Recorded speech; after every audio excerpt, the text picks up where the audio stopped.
Alright, so we're going to we live? I think we are. Hello all and welcome back to the Women's Football Chat. We're here on WSL Deadline Day to discuss all the deals that have happened throughout the day and see what else happens in the next 2 hours as we build in to the deadline. Only 2 hours to go before the last deadline day, the last moment any transfer can be made in the WSL this season. So it's going to be momentous. We're going to see what happens over the next hour. It's been a bit of a quiet, relatively quiet deadline day. In deadline days gone past, we've had some huge deals happen in the WSL. Today has been a little bit quieter, but will we see something happen in the last hour? We've also got a few things that we do have to talk about that have happened today as well. So there is stuff to cover, and we are expecting Chelsea to confirm a signing, or at least be pushing for a signing over the next hour. So a few bits to talk about there. Let's kick off though with Arsenal, Harry, the team who had the most to do today, really. After obviously the nasty accident in the FIFA Champions Cup final, we saw Annika Borba go off in that game. And they have made a deal now at the start or at the end of this January transfer window. Barbara Votikova coming in on loan from Sparta Prague, former Tottenham goalkeeper Barbara Votikova joining Arsenal. It's not flashy, Harry, but it was necessary. Yeah, exactly that. It's exactly what Arsenal need. They need a goalkeeper that has played in the league before, that can come and do a shift, can provide cover for Daphne Van Domselaar, and can be used if necessary. Arsenal came into this, we were expecting them to go out and sign a goalkeeper, whether that was a permanent or a loan. I think loaning in Votikova, it makes the most sense. They needed a goalkeeper just to come and play backup. That's exactly what she'll do. And as I say, we know she's competent enough at this level that if something was to happen to Van Domselaar, or for whatever reason Votikova needed to start, she would be good enough to slot into the side. So makes sense just to cover the time that Borba and Zinsberger are out injured. We'll expect them to she'll do a job for Arsenal and be there if necessary, really. Yeah, I mean, Arsenal should be uniquely aware of her quality. Her best game ever came in that North London derby where Tottenham beat Arsenal by a goal to nil, which is phenomenal on that day. This is very much a stopgap signing, though. And actually, I think we sit in a situation where Arsenal currently have 4 goalkeepers, and I wouldn't be surprised if their starting keeper next season was none of them. Yeah. I can see a world in which they do go looking for a goalkeeper this summer. So they've got a good goalkeeping group at the moment, but it doesn't feel like anyone's a clear number one. Borba's come in and done quite well. Zinsberger's been a reliable servant who I think will likely leave either this summer or because of the injury. They may kick it on to next summer.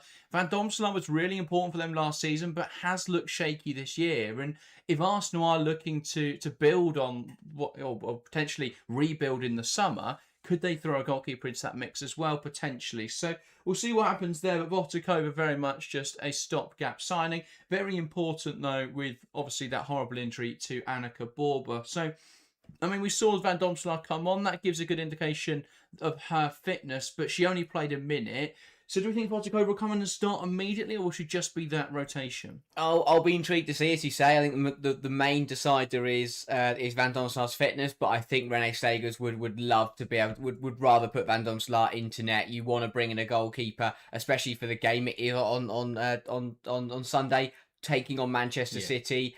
I think Renee Segers will trust Van Domselaar to get the job done, even if she's, an 80-90% fit. I think we'll see Van Domselaar start. I don't think Segers will want to throw Votikova into that kind of occasion, or for a first game. I don't think Slagers would like to be in a position where we don't see Votikova play any minutes or very little, if any.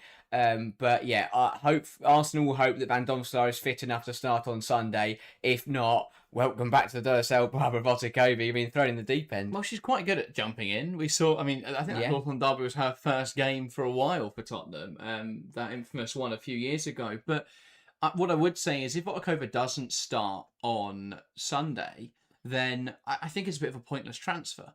Because if Van Domselaar is fit immediately, could they not have got away with Van Domselaar in goal and Williams as a backup?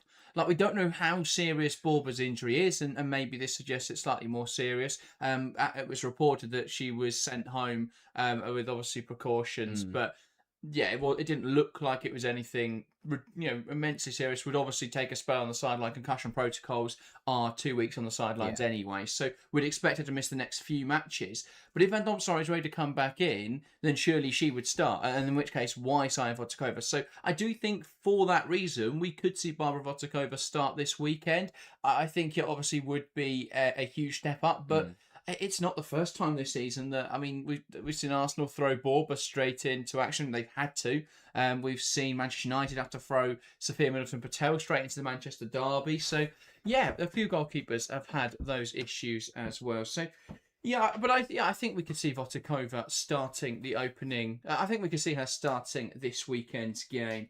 In terms of other Arsenal rumours, we've seen a lot happen this week in the way of Arsenal. Harry just sorting out something with the camera. How are we looking now? Better. That's good. But we've seen a few rumours this week around Arsenal. Firstly, though, welcome to the stream.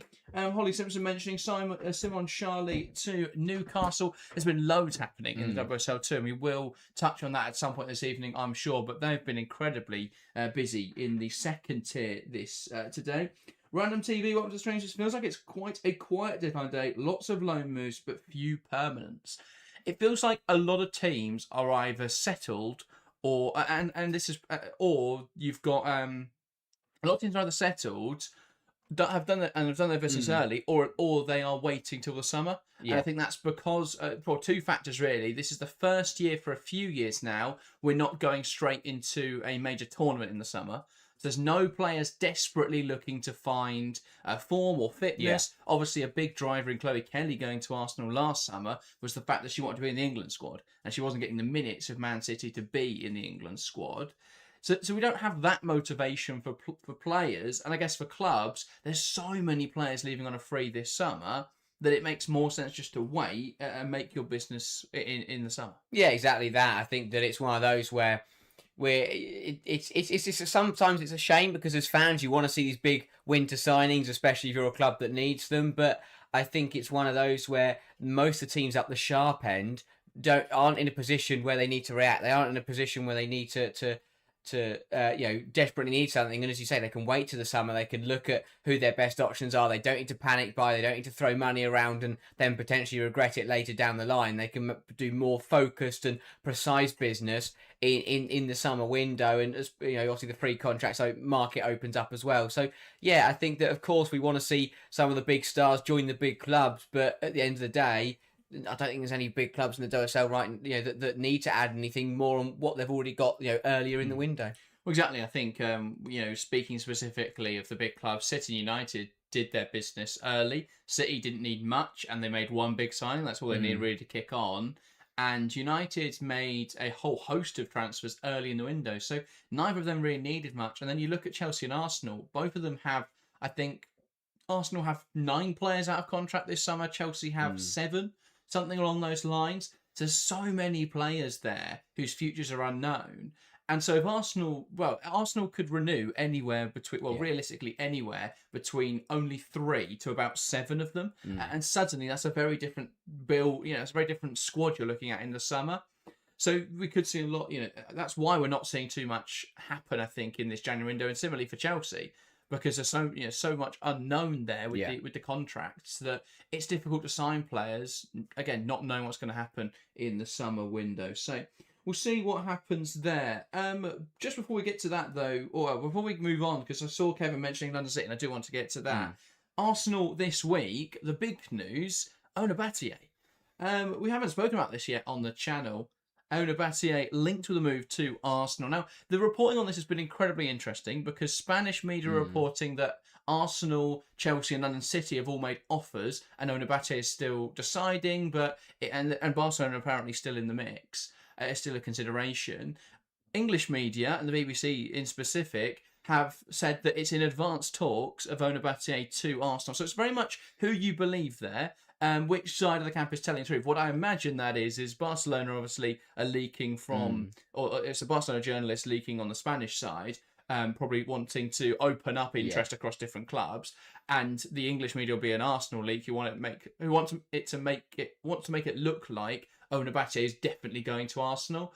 So both camps obviously have vested interest. The truth is probably somewhere in the middle. I imagine if Ona Batlle is available and is wanting to move on, all three of those clubs mentioned would be incredibly interested. But it does seem at this stage Arsenal are favourites for her signature. Yeah, exactly that. I think that it is one of those where, of course, if any club has got the money to pay her wages, every single club in the world would love to go in front of Batlle this summer. But Arsenal, it makes a lot of sense. It's a position they need. I think that it's a club that she would like to join. Obviously, they've got the pull of the fact they won the Champions League last season, and I think it would be a big statement. It's the kind of signing that Arsenal need to make to take that step up. It would be adding another elite player to their ranks, and it could join up what seems to be a very positive summer rumoured at the moment for Arsenal. So we spoke about Stanway a couple of weeks ago, but using the free transfer market could be big. But I think the thing they've got, the bargaining chip they've got over all the other clubs right now is that they are the reigning champions of Europe, and that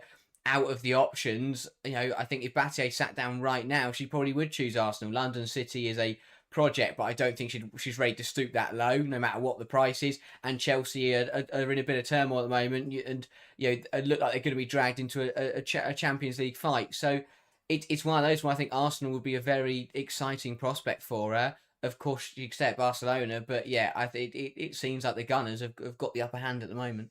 I think it's a funny narrative that Chelsea are in a mess and Arsenal are settled. Not in a mess, because I think, well, you said that Chelsea are looking like they may not get Champions League football, struggling, but I think their squad is closer to winning a Champions League than Arsenal's. And I know obviously Arsenal won the Champions League 2 years ago, but they aren't a team who I think are going to be regularly competing for titles just yet. Arsenal are going to need a lot of work this summer. I think Chelsea need a lot of work, but I think it's going to be interesting to see where she goes. But if she's looking to try and win the Champions League, I just don't see Arsenal doing it again in the next few years. I think that they are very much at the start of that cycle. And Chelsea are probably at the start of a different cycle, but Chelsea have a lot more players who I think are at the peak age to compete. Arsenal are now coming out of that cycle. Their peak age players are now too old, and a lot of them will be moved on this summer, and you'd expect they will recruit young players. That naturally means they probably won't be ready to compete for titles next season.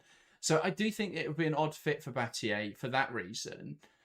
But I think in terms of positional fit, it does make a lot of sense. We expect Katie McCabe will leave the club this summer. That's been heavily reported. Arsenal have not offered her a new contract, which, I mean, one look at the FIFA Champions Cup final game would give you an indication as to why. But, she's been a fantastic servant for Arsenal, but isn't the most reliable. And I think Batlle does offer a substantial upgrade in that position. So it makes sense for that reason. It makes sense because she'd be in London, and obviously we know that she wants to move to be closer to Lucy Bronze. What I would say on that, I think I would find it very strange that if she had the option of both clubs, she wouldn't pick Chelsea because of that reason.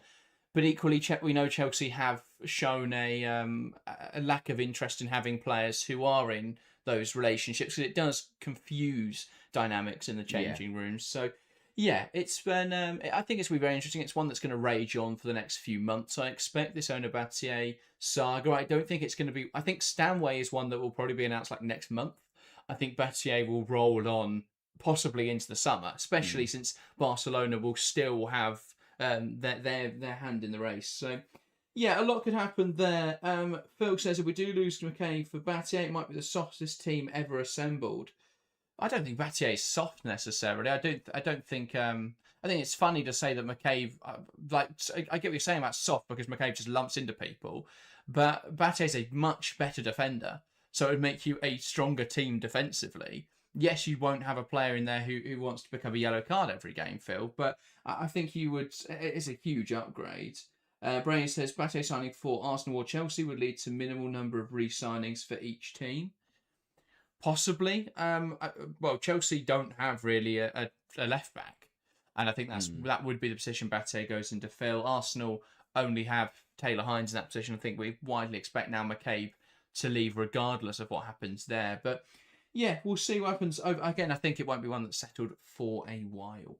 Shall we touch on another team then? We're going to save some of those deals that aren't quite confirmed yet towards the end of the show, in the hope that they get confirmed and we can talk about it live. Just checking to see if anything has come through yet, because we're expecting a handful more official announcements this evening, but we haven't seen anything just yet. Obviously, as we said, as we've just been speaking about Botikova, the big announced deal today, which is one that was needed for Arsenal. Let's go on to London City though, because London City have made another signing today, and a big discussion that I've chatted over Lotta Lindstrom as well.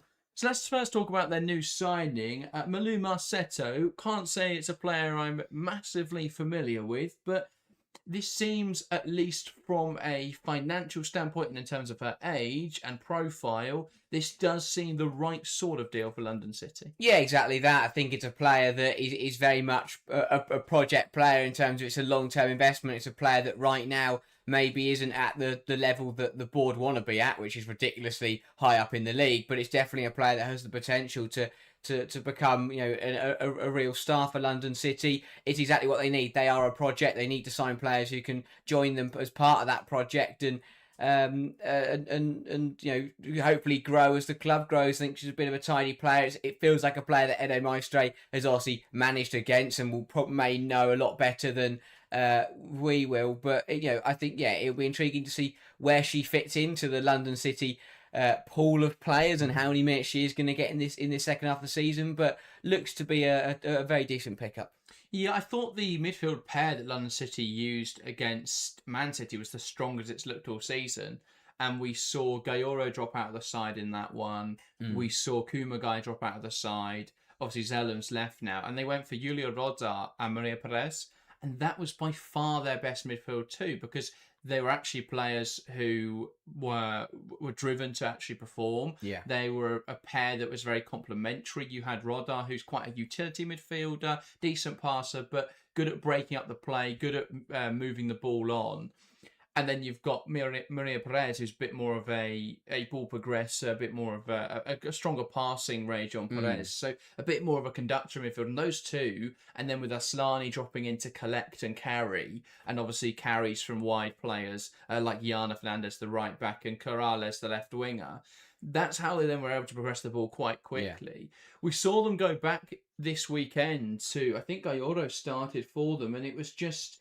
it was really stodgy, I think is the best way to describe London City. It's really stodgy trying to build out through the team. The midfield this weekend, as we found out, they did go for Perez and Rodar again. So I'm surprised that didn't work, but it was a very poor game against Brighton, that performance. So we did see Gayoro come on, though, at half-time for Perez. But we've seen them this season go for Gayoro in midfield. I just don't think she's shown. I mean, the most expensive transfer in women's football history, somewhere around 1.6 million pounds.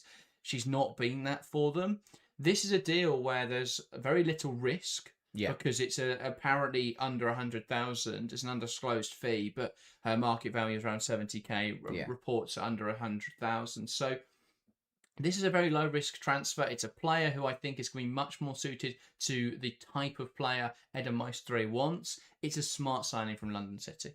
Yeah, it definitely is. I think that, as you say, I think that they've spent a lot of money, and in examples of players like Gayoro, it hasn't particularly worked out. So I think that going the opposite way, signing a player at a smaller price, maybe that doesn't. It's not a well-renowned signing. People aren't going to be screaming her name from the rooftops, but that sometimes it's not all about the big fees and the star-studded reputation. You can go out and find some very talented players and that could come into the team and be quite underrated. And I think that's what they're looking to do here. As you said, I don't think spending all that money on Gayoro has particularly worked out so far. So yeah, I like this change in tactic from London City. I think in the summer there were too many signings that were just very much, look at us, we've got loads of money and we're going to spend it. This deal today and across the window, to be fair, has felt a little bit more directed and less about reputation and more about picking up good players that Edo Maestre wants.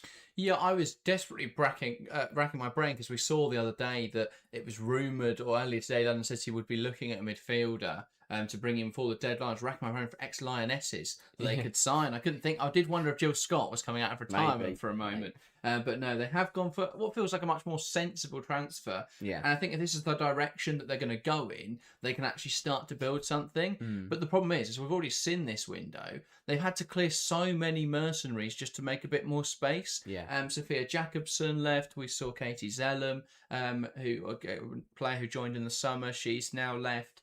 They moved on a couple others as well. They moved on. Keris Brown, I think, went out on loan. Lotta Lindstrom went out on loan as well. She apparently did really well on her Birmingham City debut. I think that was mentioned by Kevin. Scored a hat-trick on her home debut. Yeah, I mean, incredibly talented player who got, I think, 160 minutes in the first half of the season, maybe even less than that.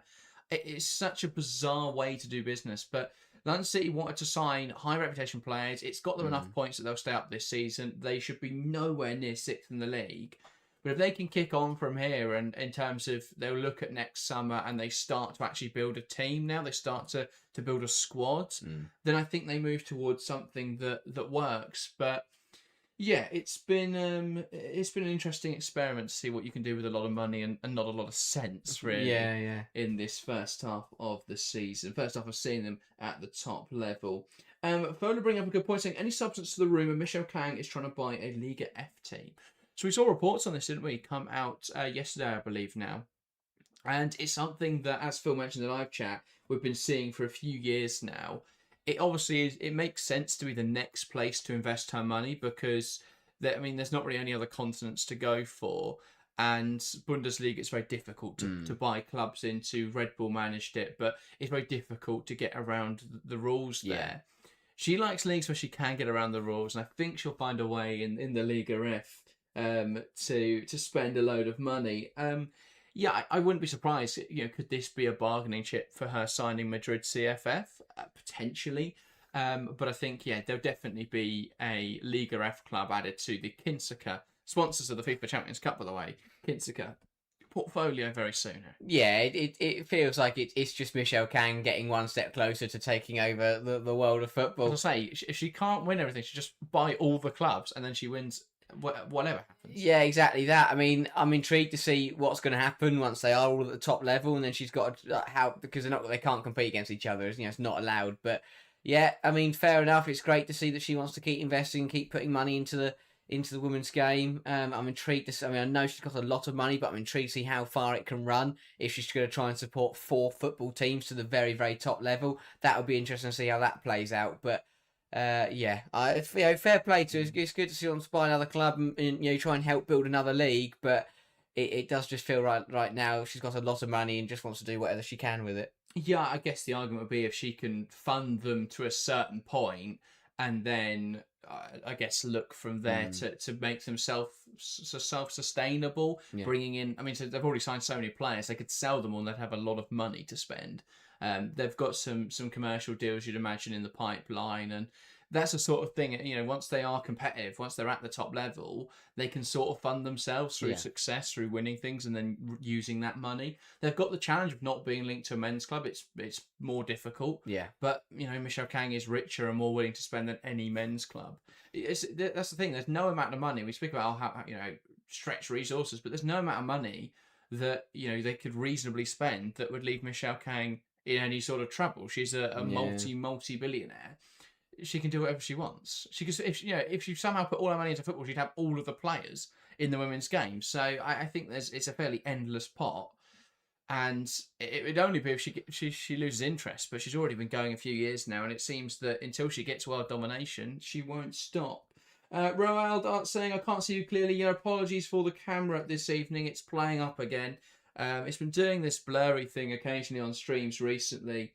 Patina mentioning it as well. Yeah, apologies for that. Harry did get up a moment ago to try and change the settings. I think we're going to just soldier on though. As long as you can hear us, that's the most important thing. Even if it doesn't look like you're looking through frosted glass at us. But yeah, apologies for that. That has been a bit of an ongoing issue with the cameras that we haven't really been able to solve.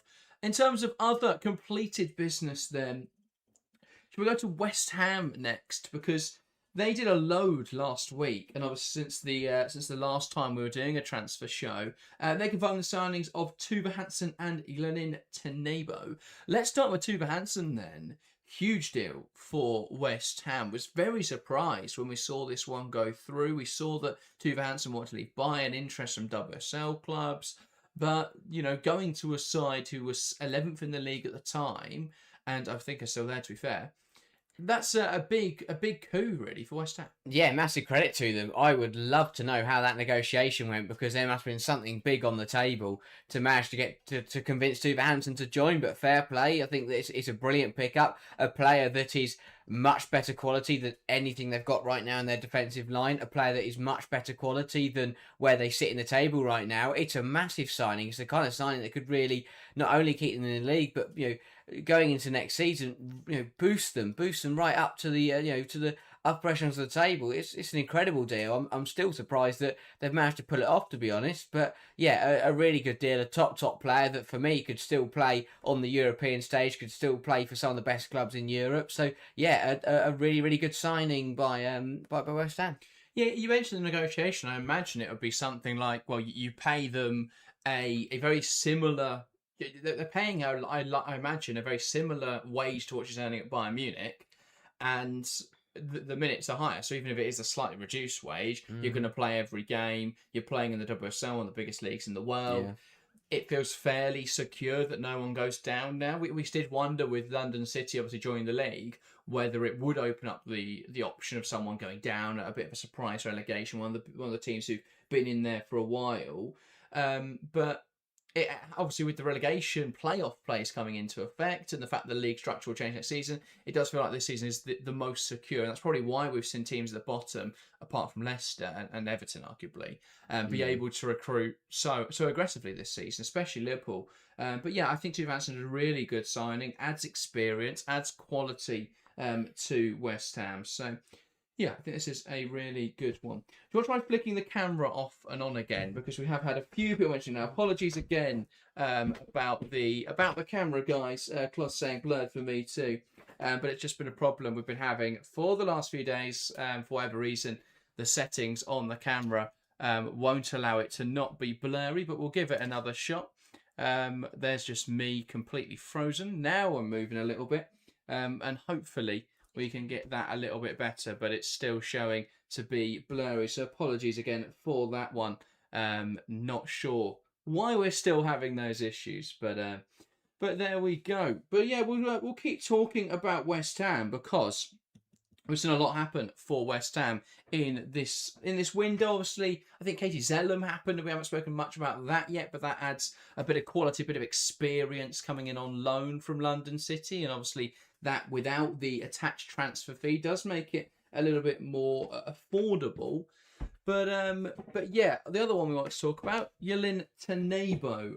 Really exciting signing this coming in from Vålerenga. That seems to be a little clearer. Yeah, it does. It does. I think I found a way, but hopefully that'll stick. But yeah, bringing in someone who operates in the wide areas very well, will likely play as a wing back in this system. Was playing as a wing back for Vålerenga actually. It's going to be interesting to see how she slots into this side, but it's probably going to give them a more attacking option at wing back. Yeah, again, I think it's another top player that, as you say, we've seen play for Vålerenga not only domestically but on the European stage and look very, very good, look right up to the standard, and it's another good piece of business that should, I think, help them going both ways. I think that it's a hard position to get right, especially with Garino, who is still adjusting to her system. She's still trying to get West Ham to embed. So I don't think there's any harm in bringing in a new player to also come and learn it, because she's at the same stage that the rest of the squad are at. So yeah, I think that it's a good signing, a really good player that hopefully we can see come into the WSL and thrive. But it's another European pedigree player coming into West Ham. It's another really good bit of business. Yeah, I mean, exactly. And I think West Ham have lacked creativity a lot this season. I think, obviously, with Denton leaving as well, that's going to leave a huge hole in terms of their ability to get the ball up the pitch. She was a huge part of their ball progression because she was their best carrier by far. I think, obviously, now with Tenebo coming on the left-hand side, Ria Bose has signed, and we expect those two to be the wing-backs. That's going to give them a little bit more attacking intent there, while still giving them defensive solidity. So yeah, I think they both have massively improved the side. I think West Ham had a very fine window. It's not been anything that's blown the world away. Cascarino and Tuva Hansen are both really good signings, but they lost Tisiak as well. So that kind of balances it out. I think their backline, though, is a lot stronger than when they came into the window. I don't think they've really done much in attacking areas, but to be fair, while their attack hasn't fired this season, there is a lot of promise in there, a lot of promising players. So Yeah, I think it's been a decent window for West Ham. I really like the signing of Lynn Tanebo. I thought she was incredible, or a very strong player. We watched Volorenga in the Champions League this season. I thought Volorenga were very unlucky not to pick up more points than they did in the Champions League league phase. And yeah, I think she's a very strong player. I'm excited to see her in the WSL. So good stuff for West Ham on that one. As I say, I think adding experience, adding quality was really important for West Ham in this window. Moving into the summer, well, the other thing that their business is pretty much done today. The biggest thing for them this window apparently was holding on to Shakira Martinez, which they have managed to do.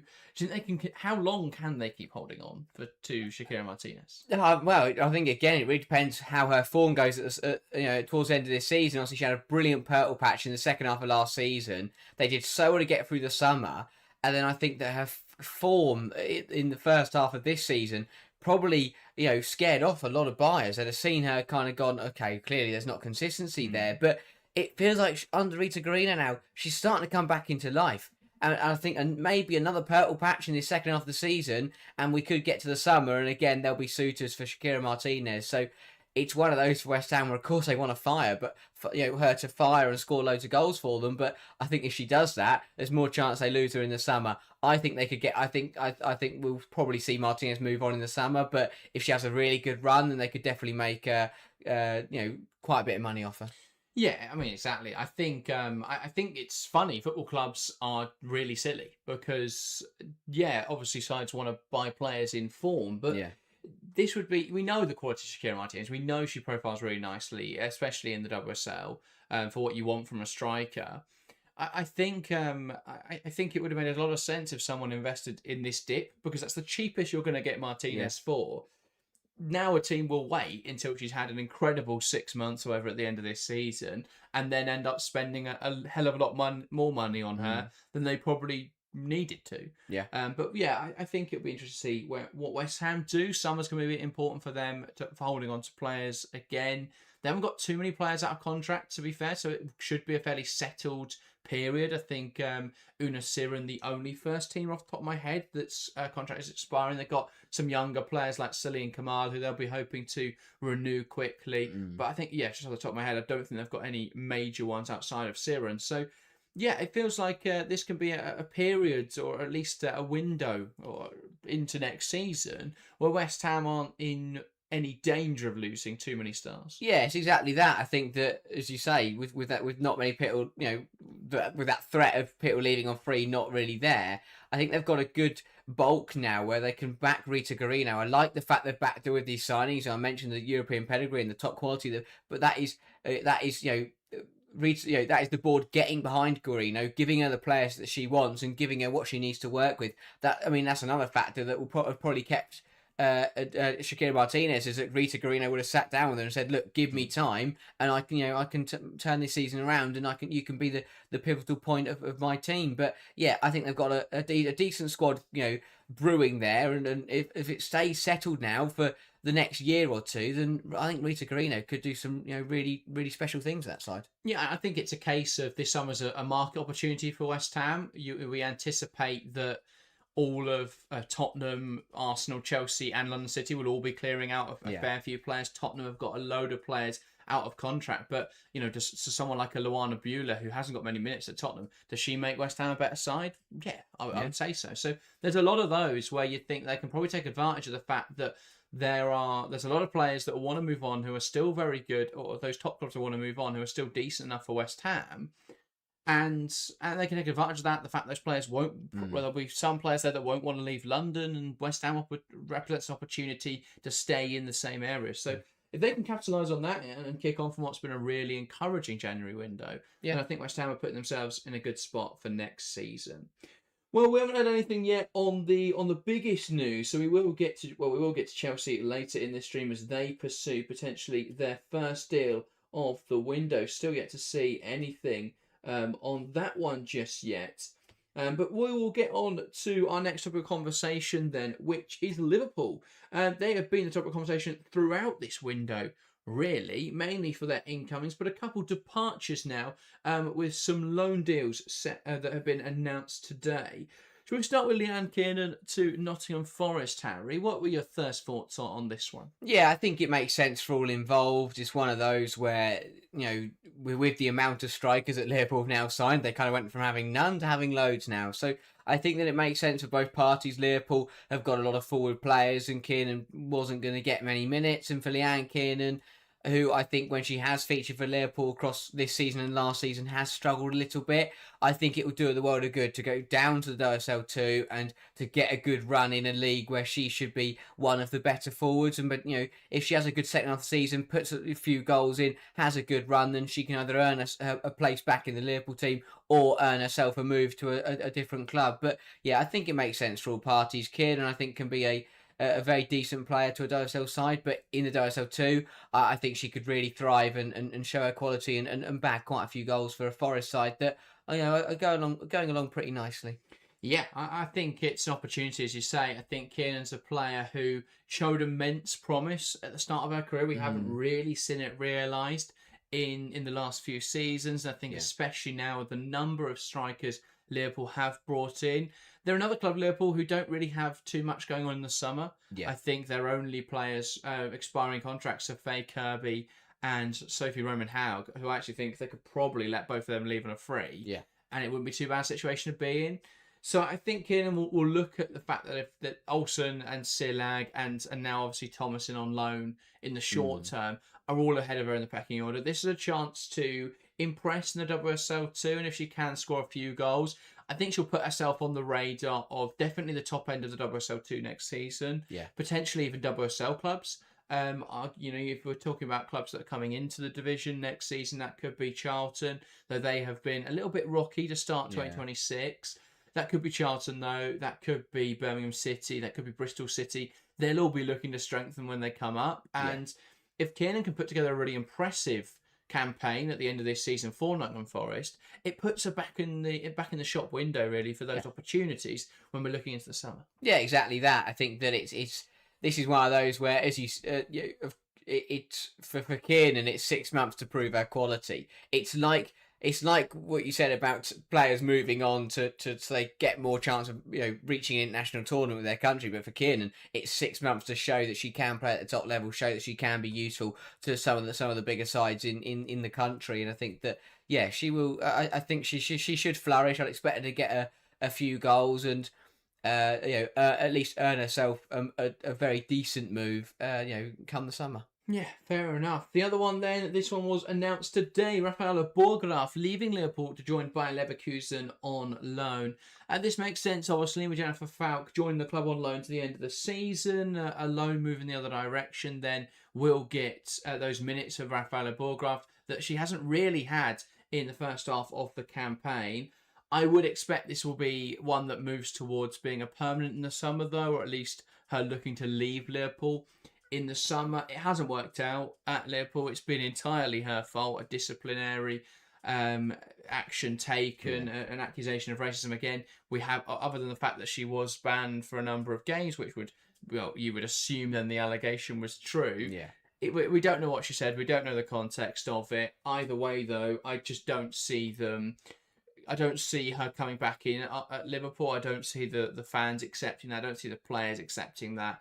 And I think Falk's been incredible so far. Yeah. And huge upgrade on what they've had. So, I don't see a way that she comes back to Liverpool personally. Yeah, neither. I think that, as you say, it was a move that promised so much. And obviously we did see her get one appearance. And I thought she looked really, pretty tidy. But as you say, I think the bridge is burnt now. It's one of those where, it's not been an easy time for anybody. I thought the fact that it had been radio silence from her until she got the move today. And and then she put out a statement. I thought that was quite interesting, and probably speaks volumes of how the last few months have really gone between her and Liverpool and the FA. So it makes sense for her. Take the loan, as you say. Probably start on a clean slate when we get into the summer. Liverpool, they've got Falk for the short term.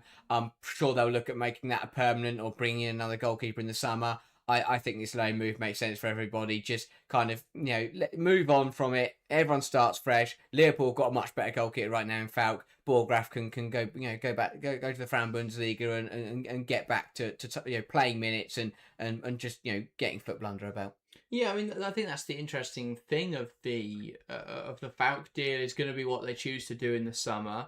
Obviously, a player who's already in her, over the 30, over the hill of 30, that doesn't necessarily mean she can't make the permanent transfer, because we know goalkeepers tend to peak ager, tend to peak older. Yeah.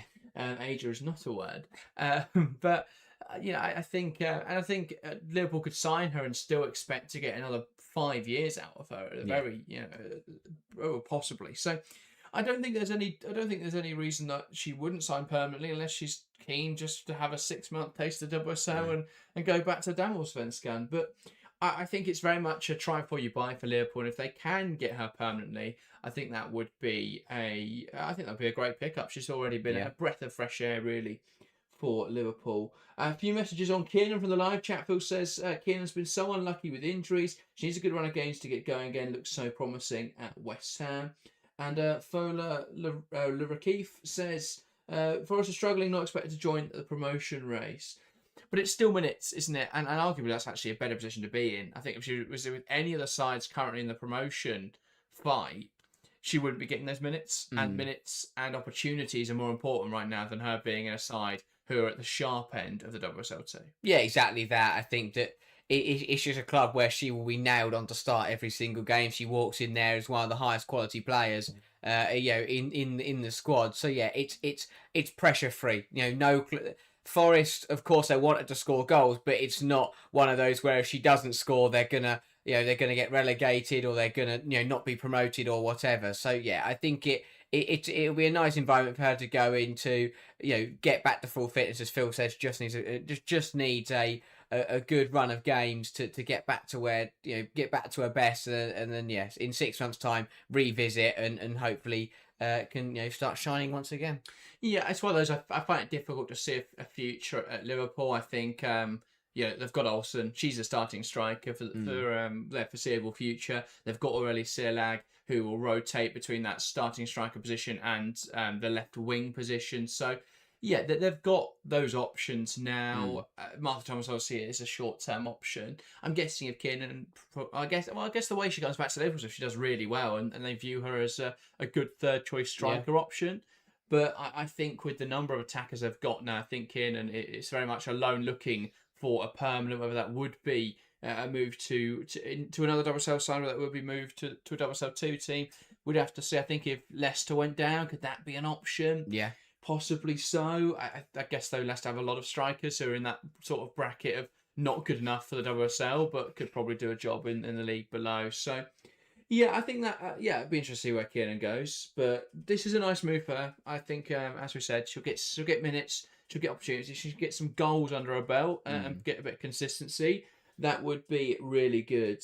Let's move on to the last club, because we will talk about Chelsea. That deal, though, does seem to not be going ahead at this stage. But let's get to Everton, because Everton have brought in a loanee on deadline day. I said Everton needed a forward for a while.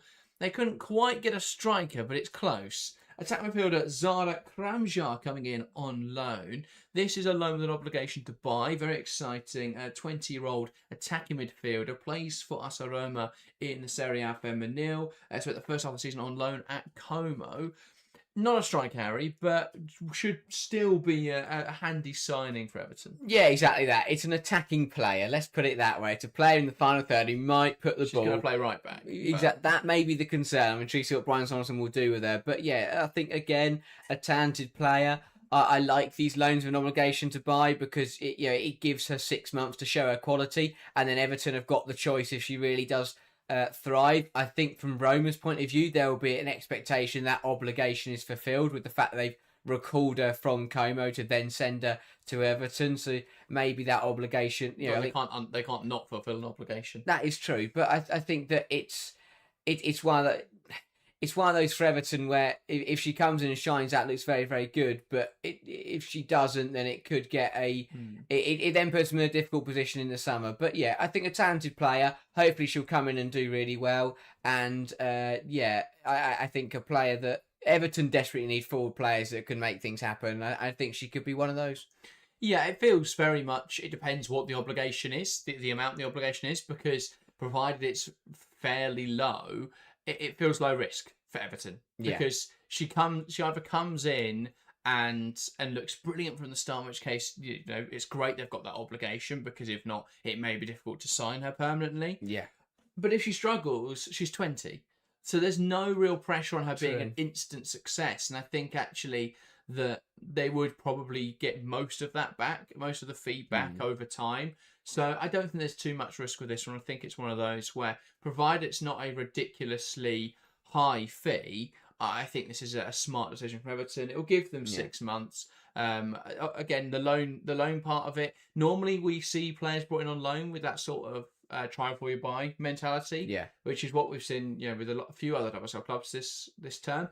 Serie A's quite different. They because of FFP rules, they like to do loans with obligations because it's pretty much buying the player, but it means that it will count for next year's financial records rather than this year's. Yeah. So it's more of an accounting thing. The reason it's a loan, but it's in practicality, it's a permanent signing for Everton. But I think it's really exciting. 20-year-old, clearly highly rated, had a good first half of the season at Como, a side who have taken the Serie A by storm this year.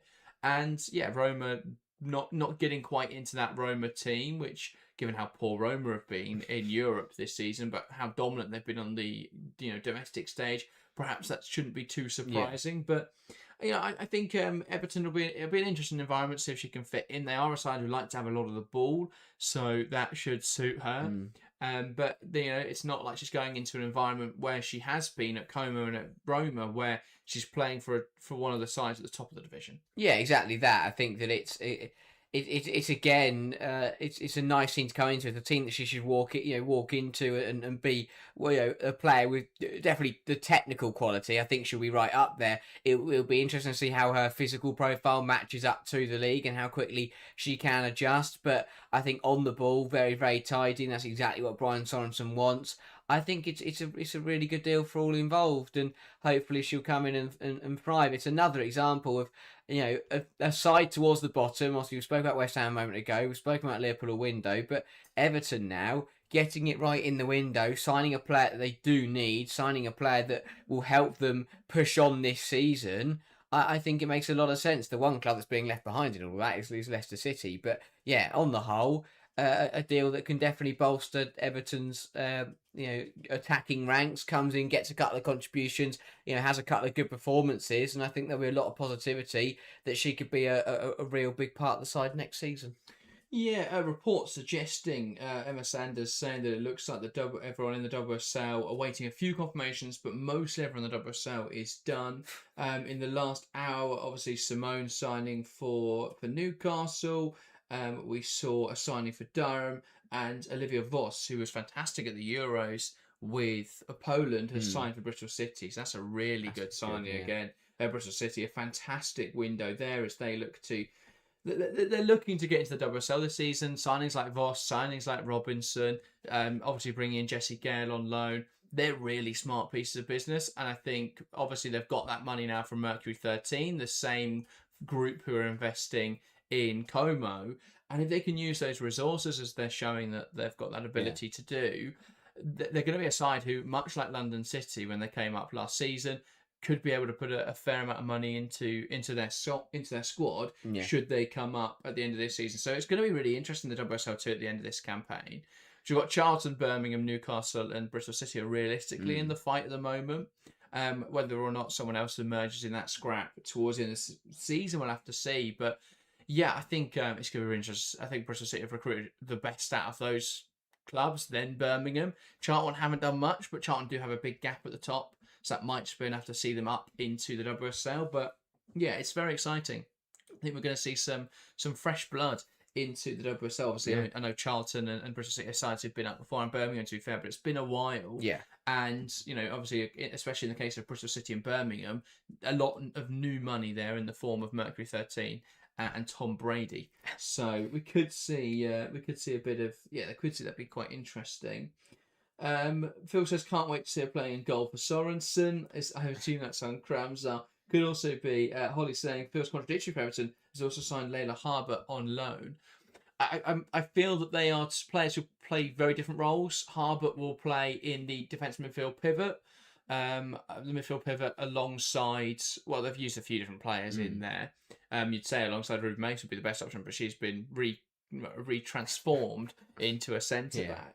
But then you'd expect her to be in the pivot, and then you'd expect Kramzar to get minutes in that 10 role. Again, players play so many different positions. We've seen them use Katie Robinson as a right back to the point where she left and went to the WSL 2. Obviously, that was only a loan deal. But yeah, we never know where anyone's going to play under Sorensen. Yeah, exactly that. He's a manager that likes to keep everyone on their toes. I really hope that he does bring in these new signings and puts them in their positions. I think that it would go so much simpler for Everton if he just put everyone in their positions and let them play football. It's hard enough to, he's trying to embed a very possession-based tactical principle that isn't quite working right now, and the players are trying to learn it. But they're not only trying to learn his new way of setting up; they're also trying to learn the positions they're being put in. So I think it would do Everton the world of good if they had 11 players playing in their favoured positions and really trying to play their football, because if you put Harbour in the pivot there with Mason, then you have and then you have Kramzar further up, then you've got a nice midfield coming together there that could really thrive. But I doubt we're going to see any of those players playing in any of those positions. Yeah, indeed. Let's get on to Chelsea then, the side who have had nothing to talk about really in this January transfer window. The only outgoing of note was that of Orion Jean-Francois to join Aston Villa. There was loose rumours in the start of the window to Trinity Rodman. And then it emerged yesterday. Obviously, Bob Hastle's post-match presser after Man City. She said that she wanted she wanted more players. She didn't feel the squad was strong enough at the moment. And then it came out Chelsea had made a bid for Jennifer Echegini. Now, Chelsea were pushing to sign her throughout today, but PSG rejected further offers, and it looks like Chelsea now will have to wait until the summer to try and make that happen. It's not the first time, it will hardly be the last that we see this kind of deal happen, but did Chelsea leave it too late in the window to decide to do anything? Yeah, I think they did, and I think that, but I don't. This doesn't feel planned at all. I think it's very reactionary. I think that, to be honest, it may be a blessing in disguise that it potentially didn't go through, because it does just feel a bit like Chelsea panicked after the City game when we need to sign somebody, we need to do something, and just kept throwing money at PSG, who just kept saying no. So I don't know. I think it is too late from Chelsea. If they did want to sign her, and they should have got it out of the way earlier. The fact they didn't do it earlier would say to me that they weren't really planning on making this transfer, as I say, until after that City loss. Yeah, I think it's. I mean, I think the phrasing "blessing in disguise" I think is a little harsh, but I do think it echoes the right sentiment. I think Echegini is a player who I've been very impressed with while watching PSG. But I mean, it's easy to stand out in a team who've been so boring and so poor to watch this season. I think she's a player who brings a lot of energy. She reminds me a lot of Erin Cuthbert, but I think by the same token, and this could just be because we've seen her play for PSG and their brand of football was non-existent, but it felt like it felt like a very transitional system, and that is a style of football we're seeing Chelsea move away from. It's a style that that Cuthbert type player who perhaps isn't as technically gifted, but is very energetic, bit of a disruptor, doesn't really fit. And I think Echegini is probably technically good enough, but we haven't seen that yet. 24 years old, she's not as young as perhaps the other players in that PSG side. I don't think it necessarily would have been a bad deal, and I get that they wanted to probably replace Orion Jean-Francois. There's also rumours that we would see Lexi Potter go to Leicester on loan as part of that arrangement. Obviously, which has to bring in another midfielder, it makes sense then to let Potter go. But yeah, I just feel I think it was, as you say, I think it was panicking from Chelsea. The rebuild for Chelsea will come in the summer, and this very, as you say, felt very reactionary to the City game. Yeah, exactly that. I think that I don't think Chelsea having a quiet January is a bad thing at all. A lot of people, I think, were hoping Chelsea would make deals, especially with the last two results not going in favour. And yeah, this is exactly what this transfer was trying to be. They were trying to bring in a player that everyone will get excited about and hopefully just forget what's happened over the last 8 days. But yeah, I don't think Chelsea needs signings. We know they've got a very, very strong squad. We know it's full of quality players. I have no doubt. I think, of course, Echegini is a good player, but I wouldn't say it was a necessity to go throwing any absurd amount of money at PSG, at the last hour. So yeah, it's one of those where I think Chelsea will look to get by, get through the next 6 months. They've got the quality to get into the Champions League. They've got the quality to win the competitions they're still in this season. It'll just be interesting to see whether they can make that happen. But yeah, I don't think a quiet window for Chelsea is a bad thing at all. A Great Square asks, do you think Cat Macario is leaving? I would be very surprised if Cat Macario was at Chelsea beyond the summer. I think Macario is clearly an incredibly talented player. I think a very technically gifted player, but it hasn't clicked for her yet in the WSL. Yeah. I think she's very much suited to a side that likes to play in transitions, and Chelsea have moved away from that. She was perfect for what Emma Hayes wanted, as sort of the energetic super sub to be that striker who's a slightly different option to what they had. Yeah. I just don't know if she works in what Bonpastor wants. We've seen Bonpastor use her as more of a 10 than that 9. Again, she's just more suited. Her best game this season came in. It was sort of that Man City game on the opening day where she came on and played in that role where Chelsea were trying to be very transitional. And throughout the season, we've seen Chelsea move to a more possession-heavy style of play. And Macaro's not really been suited to that. She's not physical enough. Yeah. For the league, I don't think. Again, I think it's been quite obvious that she wants that move away. Her agent's been quite vocal in the media about Bay FC's interest, and I do think a return to the WSL seems very likely with her contract up this summer. So yeah, I think it will be. I think Cat Macario will leave Chelsea. Yeah, same. I think again, it's a player that I'd like to see worked out. I like Cat Macario. I think that she's has had some brilliant moments in a Chelsea shirt, but as you say, I don't think it's quite clicked under Bonpastor, and I think she can definitely move back to America and be a top player in the NWSL. Yeah, I mean, we've seen a lot of players recently. I mean, Tracy Rodman, the most recent example, staying in the NWSL. It's still an incredibly strong league despite a lot of players going, and I think it will. I mean, it will continue to be that way. It's an opportunity for Cat Macario as well, in particular, a player who has never played in the NWSL to go home and have that sort of heroes welcome, and I think that will be great for her.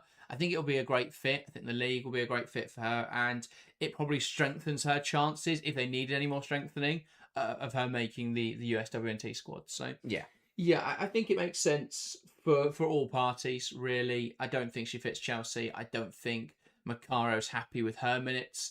And I think whichever end of a side does pick her up, it looks most likely to be Bay FC. I think we'll be getting a very tidy player and someone I think would thrive in a league like the NWSL. Yeah, exactly that. I think that she's a player that she can take what she's learned from the WSL and be a strong physical presence and do very, very well. But it'd be nice to see her work out in the WSL, I think. But yeah, it's one of those where she'll go back to America and be a very, very a big part of a side that she'll be hoping that she can lead to do big things. Yeah, absolutely. Again, we'll go back to Chelsea though. This window brings a strange move from Chelsea, considering they need a left back, right back, and right winger.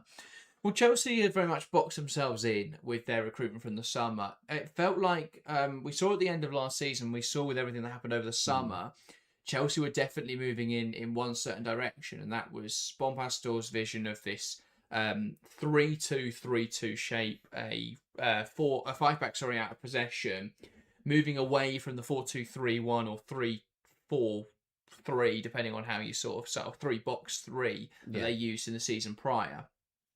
Now, that was quite a big jump. We saw all of the recruitment geared towards that. We saw the addition of Ellie Carpenter, who is a fantastic attacking fullback, but struggles in a flat 4, or we thought would struggle in a flat 4 in the WSL, which is part of the big reason why we thought they would move to a 3-back formation. Obviously, Bright has had a bit of a deterioration throughout the season, and so playing that central centre-back role in all phases does go a long way to protect her. And again, we've seen as Chelsea have tried to go back to a 4-back recently, her really struggle in that sort of formation. Obviously, we didn't see them sign any left-backs, and they were very much happy with Baltimore as that attacking left wing-back. They've used Carnegie and Wright in those sorts of roles as well. But it's not clicked, and a lot of that's been due to injuries. A bit of it has been due to the fact that I think it's a system that doesn't necessarily work against every team in the league. I think it needs to be against... I mean, we saw it work brilliantly against Wolfsburg, and I think it's a system that probably worked well in other leagues, but against teams who are very tactically astute, which we are, there's loads... I mean, every team in the WSL really... It is strong tactically. It's very difficult then. Chelsea can't exploit the space in the same way that perhaps they would be able to in other leagues. I think it's why we've seen them be really strong in Europe this year. Outside of that Twente game where they tried to play the sort of 3-box-3 again. Yeah. And Twente were just so deep, they couldn't break them down. But actually, against teams who play a higher line, they've really thrived this season. Where it's come undone is games like Man City recently, where, again, the setup was completely different and they got it all wrong. The Manchester United game, where United sat really deep. And the Arsenal game, where Chelsea didn't take their chances, and then Chelsea spent the second half sitting really deep. In the first half of the season, sorry. The more recent one, Chelsea didn't take their chances, Arsenal did, and then Chelsea tried to throw on attackers, and it didn't really work. So we've seen Chelsea struggle to adapt. Part of that has been a lack of adaptability, especially in games from Bonpastor. We've seen that throughout her career. But part of that has also been that Chelsea don't really have the squad to adapt right now. We saw them play a back four at the weekend, and Berman played at left back, who isn't a left back, she's a centre half. We saw Carpenter at right back, and she looked really exposed when City came forwards, because she's a very much attacking fullback and defensively can struggle. So yeah, I think it's one of those where Roald saying, how about a fullback like Selma Batlle to Chelsea? And as Kevin says, Lyon isn't selling. Yeah, I mean, obviously, she'd be fantastic. I don't think it's the deal Chelsea would make. Sakina Karchawi is an option. I wouldn't hate that for Chelsea. Obviously, Ona Batlle would be incredible, but it does look like she's going to go to Arsenal. But I think Chelsea will be in the market for a left back. I think Chelsea will go back to a back four next season. With Bright likely leaving, that does lessen the need to play a sort of a back five to accommodate for her at central centre back. I think the centre backs is sorted. It'll be Germa and Bjorn, and Germa will grow and adapt with more time in the league. I do wonder if we'll see Chelsea, though, go back to that sort of 4-2-3-1 that has that situational back three that was so successful, but shift it and actually use Baltimore and Thompson as left wingers, have a left back who tucks in as a centre half, and then use Carpenter as that right back who pushes on. Bronze becomes a centre back. Maybe then they look at another right back option, actually. So I think Chelsea will go back to that sort of shape. I think Bob Pastor will resort to what's worked and then look to build on that system rather than what hasn't worked this season. So the recruitment this summer will be very telling as to what direction Chelsea are taking next. And I think as they start to, if they can get a run of form going now and just confirm Champions League football through the league, that gives them a little bit more freedom to experiment at the back half of the season, which I think will be really important. But yeah, I think Bon Pastor will change things over the summer. I think we will see a very different looking Chelsea team next year. I think a lot of the players who were vital under Emma Hayes may well move on, which I think was always going to be a necessity. We saw sort of after every dynasty, there are players who are left over who can probably still perform for another couple of years, but kind of just need to be moved on. I think we saw it at the end of the Alex Ferguson era in Manchester United men's, where there were certain players there. I mean, a lot left anyway, but there were certain players that were sort of there for another 2 or 3 years. And they just need to be moved on so they could rebuild. I think we're seeing it now with Liverpool men, who had a sort of identical situation to Chelsea, where those dynasties ended at the same time, Klopp and Hayes. They both brought in new managers who were both incredibly successful. Slot won the Premier League at the first time of asking. Chelsea won the unbeaten domestic treble in Bob Pastor's first season. and obviously we saw. Yeah, we saw Chelsea dominate last season, but it does feel like a lot of players need to move on. Liverpool have the same situation. They probably need to move on. Players like Van Dijk, players like Van Dijk, players like Salah. Chelsea women probably need to do the same. And I think players like Bright will leave this summer. Players like Guro Reiten. Of course, there'll be some that carry over into Bonpastore's vision of what Chelsea looks like. But I think a lot of players will move on. Yeah, exactly that. I think that Chelsea, we'll be sat here in the summer in 6 months' time. We'll get to deadline day going into the 26-27 season, and we'll be like, wow, Chelsea have had an overhaul. All massive column of people who have left, massive column of people who have come in, and I think Chelsea will have a very, very big summer window. So that's going to be extremely exciting to see. I think that it's been a while. It's always exciting when sides have a rebuild. I mean, Tottenham have done it over last summer and this January. Liverpool have done it over this January as well. And I think that it's really exciting to see when sides do just have that overhaul, that shift, and especially when it goes well, because you think, wow, you've got all these new exciting players. I think Chelsea will have that. They will go out. I think. Of course, Chelsea Football Club have a lot of money. They will back Bonpastore in the summer. They will back the side to get the job done. And I think that we will. It's one of those where it's brilliant and it's horrible when you're a fan of the club going through a rebuild, because it's horrible for the fact that you see all these you can see these club legends and fan favourite players leave, but in come these exciting new players, or you've got either these young prospects or world class players, and suddenly you've got another brilliant team to get behind. So I think Chelsea expect a massive summer. It's going to be a hard summer for Chelsea, absolutely, but definitely expect a big summer no matter what happens this season. Short of Hannah Hampton, is there any player who I think Chelsea will renew more than just Hannah Hampton, but out of the players expiring this summer for Chelsea, is there anyone else that is an absolute necessity on that list? I To don't run through that list, because I can't. I've got it Okay. in two hands. Hannah Hampton, Rebecca Spencer, Millie Bright, Lucy Bronze, Kat Macario, Guro Reiten, Sam Kerr, Aggie Beaver-Jones. I forgot about Beaver-Jones, to be fair. But I think, Chelsea could comfortably move on a lot of... Obviously, new signings have to be made, but it does feel like Chelsea are very much in that, in a moment where there will be a lot of change this summer. There will be, as you say. I think Hampton is an absolute must stay. Beaver-Jones is a must stay. I'd Lucy Bronze as well to that list, but I think a lot of players could leave. Of course, players need replacing, but when you are a side like Chelsea, you can replace players. You have the money, you have the means, you have the pedigree to go out and make changes, and I think we will see that across the summer window. But I look at some of those names, and again, it's exactly what I'm talking about. They're household names, they're Chelsea legends, but would it benefit the football club to let them go in the summer?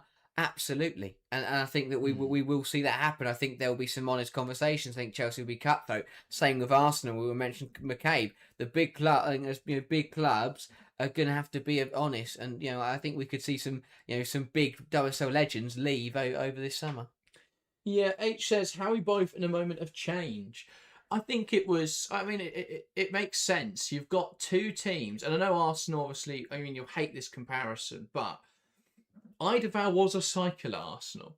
He was there for a considerable amount of time, and there were a lot of players reaching the peak age. And while Arsenal didn't win loads over Eidevall's time, that was a cycle of the team. And I think that last summer, Arsenal winning the Champions League and Chelsea winning the treble has delayed both teams a year, having that transition year. Yeah. I think this season we probably would. I mean, if Chelsea had struggled or been a little slow in Bonpastore's first season, last summer we would have seen loads of change, but that didn't happen because Chelsea were fantastic, and it felt like, you know what, this squad is good enough. Then we'll just kick on with this. But I think now when you look at it retrospectively, you look at the summer, having obviously the benefit of hindsight and a benefit of 8 months further knowledge. I think the summer would have looked very differently if Chelsea could go back and change things. I think Chelsea, they recruited with one clear direction, and that was blind faith in Sonia Bonpastore. I don't think that's necessarily the wrong thing. I mean, what should you do other than back the manager who's just won the unbeaten treble wholeheartedly? But it has left Chelsea now backed into a little bit of a corner. There are a lot of players who I think do need to be moved on. And Arsenal are kind of in the same boat, where Arsenal have had Chelsea and Arsenal both have had a lot of players now who have gone past their peak age or reaching or coming out of that peak age, and are obviously a lot of contracts expiring this summer. And I think therefore a lot of players will move on from both clubs and we'll see a sort of rebuild. How both teams go about it will be very interesting. We have seen, previously Arsenal be a lot more sentimental as well than Chelsea have been. Chelsea were always ruthless in the Hayes era, and over the last few years, we've seen lots of legends leave Chelsea in drabs. We saw obviously Harder and Eriksson. We saw Harder was here for such a short amount of time. It's hard to say he's a legend, but a player who was loved massively by Chelsea fans. Yeah, we've seen players like Sophie Ingle, players like Frank Kirby move on. It would be side different because even if all of Chelsea's legends move on this summer, which is the players who are legends who are up for contract is Bright, Guro Reiten and Kerr. Yeah. That's only 3 in one summer. Whereas Arsenal, we could very much see just like this whole dynasty of Arsenal wiped out all at once. Yeah. Because we have seen that sort of sentimentality for so long. So there are slight differences, but both teams need a window where they just refresh that entire squad really. Yeah, I think it's most evident by the way the table sits. They both need a rebuild. People may disagree, but the reason they are sat in 3rd and 4th right now, the reason they are sat lowest of the top 4, is because they are both in need of a rebuild and a big summer, and that's where we're at. City. This is the first season of their rebuild, and they're absolutely nailing it. United, they're slap bang in the middle of their Mark Skinner era, and Skinner ball is still trotting along very nicely. So that's the reason the 2 Manchester clubs have got one up on the London clubs this season, because City are nailing their rebuild at the moment, and United are still very much in the middle of a Skinner era. Chelsea and Arsenal are going to need change in the summer. And it's why again we mentioned all the time, why they've had a quiet January window, because they're not going to be able to change anything, they're not going to fix anything in the window, in the winter window. So summer window will be the big focus for them. But yeah, I think it's one of those where because of the fact they both clubs got last summer a bit wrong, it's allowed Man City to have the control and to do as well in the league as they have done. Yeah, H says, back success has delayed the inevitable. Alf Martin says, hiya guys, love the channel. Just want to say, keep up the hard work. Thank you so much, Alf. Appreciate the support. Femi says, Echegini to Chelsea. Yeah, Echegini is off at the moment. That's a deal that is unlikely to happen before the deadline. PSG want to keep her for this season at the very least. I don't think it's necessarily the worst thing for Chelsea, as we said. A player who is going to WAFCON anyway in March, April. So wouldn't have played loads for Chelsea in the back half of the season. Would have given them a bit of midfield cover. But I think it's, if Chelsea want to re-explore that option in the summer window, then they've got that option too. I do think, however, Chelsea probably won't. I think Chelsea will probably look at other options in the summer. This was very much, I think, a panic. But yeah, we'll see. It may still happen in the summer, and it may be a target Chelsea still want to get. But it looks like everyone's done for the window. I was going to say, compared to 2 transfer windows where so much happened on deadline day. Obviously, the drama of the summer with Clinton and Park, and we were sat here refreshing every Man City and Man United's Twitter pages to find out, wait for the announcement. There's nothing like that tonight. No. Most teams had, were told, we were told earlier today had finished their business. We've seen drips and drabs come into the last few hours. Chelsea not now getting Echegini means that it's going to be a very quiet end to the window, it looks like. Anthony asking, who's the big signing on deadline day? Barbara Votakova. Hey, who would you class as the biggest signing? Is it Votakova? Is it? There's only been one permanent. It's got to be the London City edition, whose name escapes me now. It's been a while since we were speaking about her. Malu Marsetto was the only permanent addition on deadline day. Zara Kramzar also for Everton. So yeah, have Everton announced that yet? They haven't announced that. No, still a rumour. I'll refresh Everton and see if we've got anything official there, because that may well fall through. But that'd be typical. But so far today, ladies and gentlemen, we've had 3 official deals on deadline day. Nothing yet from Everton on Kramzar. So still waiting for the official announcement on that one. They've got 48 minutes there to beat the deadline. which is going to be obviously really important to get that one Yeah. over the line before the deadline. Looks like an exciting bit of business. But yeah, keep the questions coming in the live chat because we have nothing new in terms of rumours to talk about. So keep the stuff coming in. We'll talk up to the deadline in case something happens. And we can talk about as well the Women's FA Cup. That big news dropped yesterday, so we'll talk about that. But a few thoughts in the live chat. A27 saying Katie will probably go to London City unless Caitlin Ford also goes. Yeah, what have we got an option? Or get your questions in. Perfect.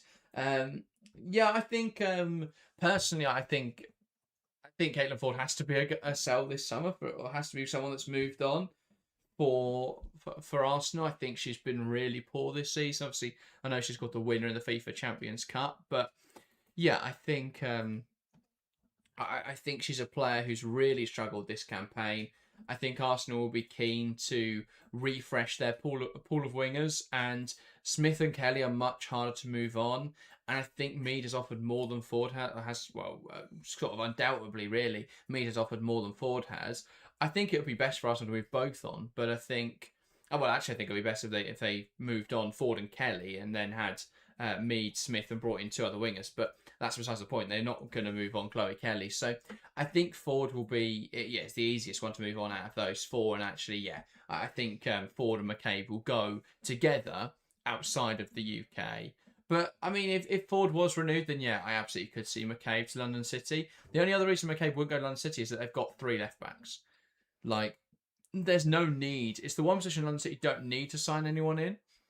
Now, maybe they view Carras as a winger, but they've still got Imran and Poppy Pattinson. So, I don't see London City making that happen. But that could be something that is looked at. But I don't see that one happening. I think they'll both move together, probably to the end of WSL. Yeah, exactly that. I think that I don't see them playing. I don't see them playing in different countries. I don't think either of them would want that, and I think that there will be a lot of clubs over in America who would take both of them, quite easily.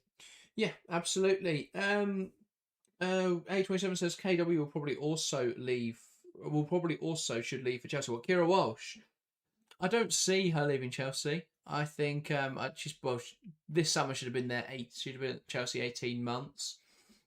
I don't see her moving on so quickly. I don't think she'll be one that's here for the long haul. But I think she'll be there another season at least. I also just don't see where Walsh goes. She wasn't the perfect fit for Chelsea anyway. But again, it was Juan Pastor or Chelsea moving in a different direction. If that continues, then maybe it'll be a better role for Walsh, something that fits her better. It hasn't worked massively this season. And it functioned, but not perfectly at the back end of last season. I just think Chelsea have a squad that's much better suited to playing very direct, very fast, very transitional football. And Walsh is not that. And that's not necessarily a bad thing. And I think Chelsea will move in a different direction now. That's been indicated by a lot of their business, which is why I thought Echegini was a bit of an odd signing. Yeah. But I think Chelsea will move in a direction that just slows the pace down and actually is a bit more methodical, a bit more possession based.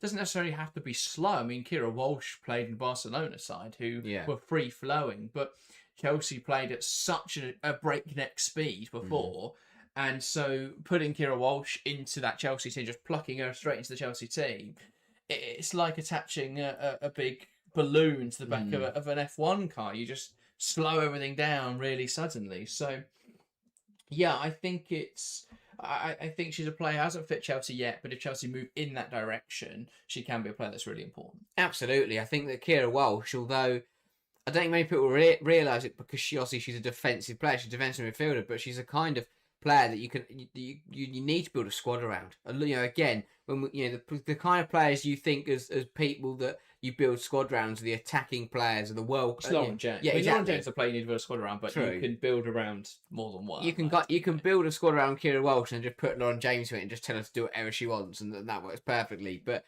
I think that Kira Walsh is someone, as you say, you need players alongside her. She's very much she's a metronome as a player. Just will keep things ticking along, will keep things moving at a nice pace.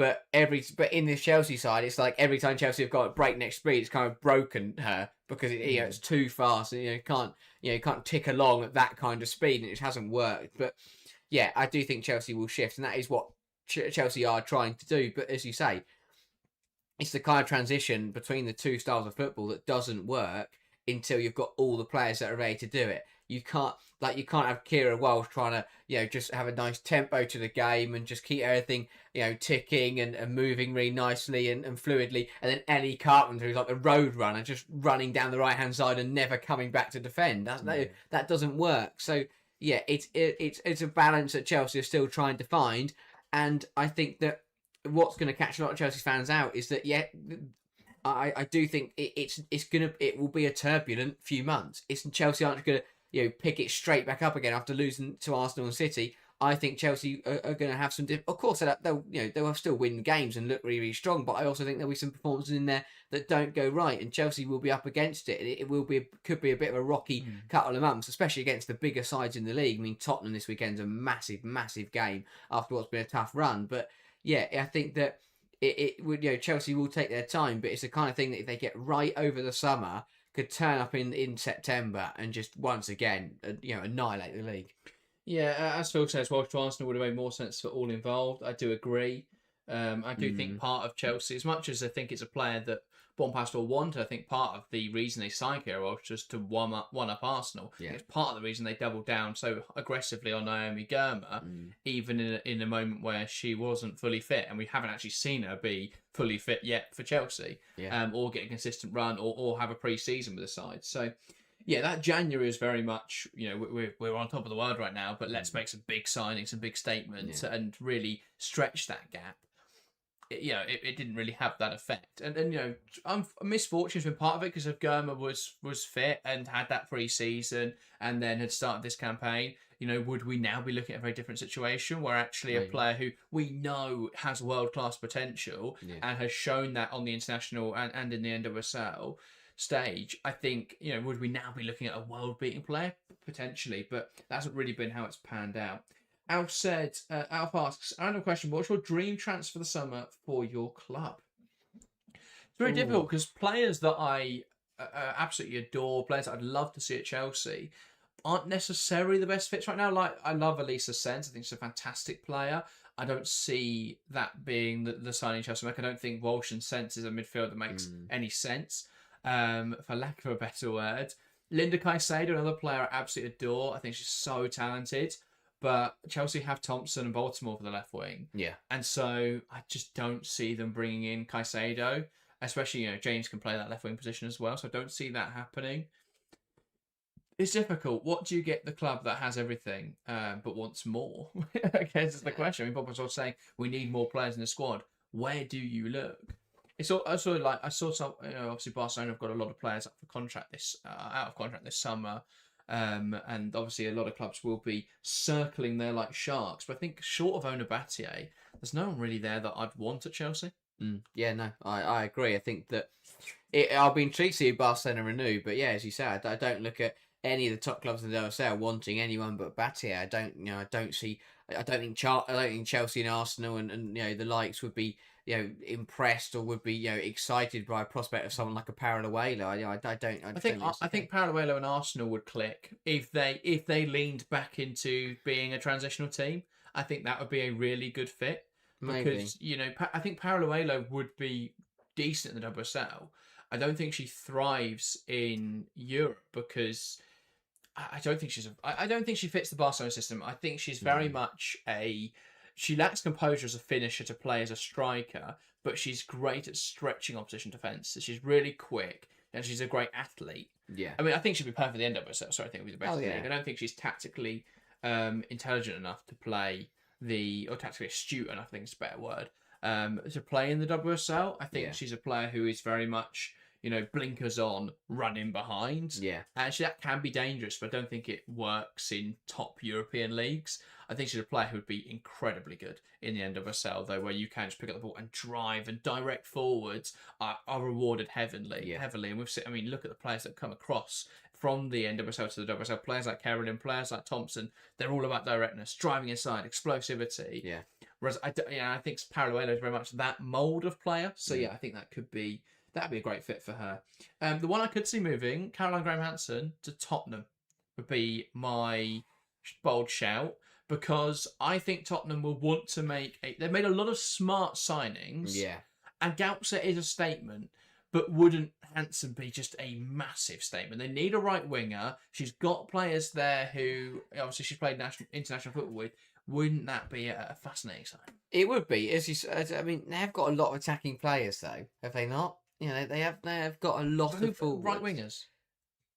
I mean, yeah. Just Jess Naz. They've been playing Wimberg there, but she's better off the left. But then what do you do if you put Wimberg on the left? You then Well, then you rotate Wimberg and Gaupset on the left.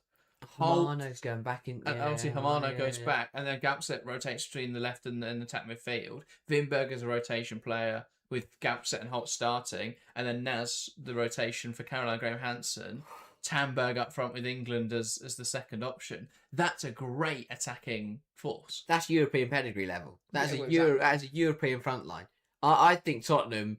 I think Tottenham could really be there. You know, I think they could take if Chelsea, if an Arsenal don't start. Again, obviously Arsenal got the game in hand, so they're in a bit of a different. But if those two don't wake up a little bit, then Tottenham could be out the money. This weekend's massive. If Tottenham beat Chelsea this weekend, for me, they are right up there to get European football. Because I wouldn't even be surprised if Man United did a very United thing and just decided to lose some silly games. Well, this is the thing for United, isn't it? Where you go, well, Chelsea and Arsenal are really bad this season, so why aren't United clear second? I know they're second at the moment, but Arsenal jumped back ahead of them with that game in hand over Leicester.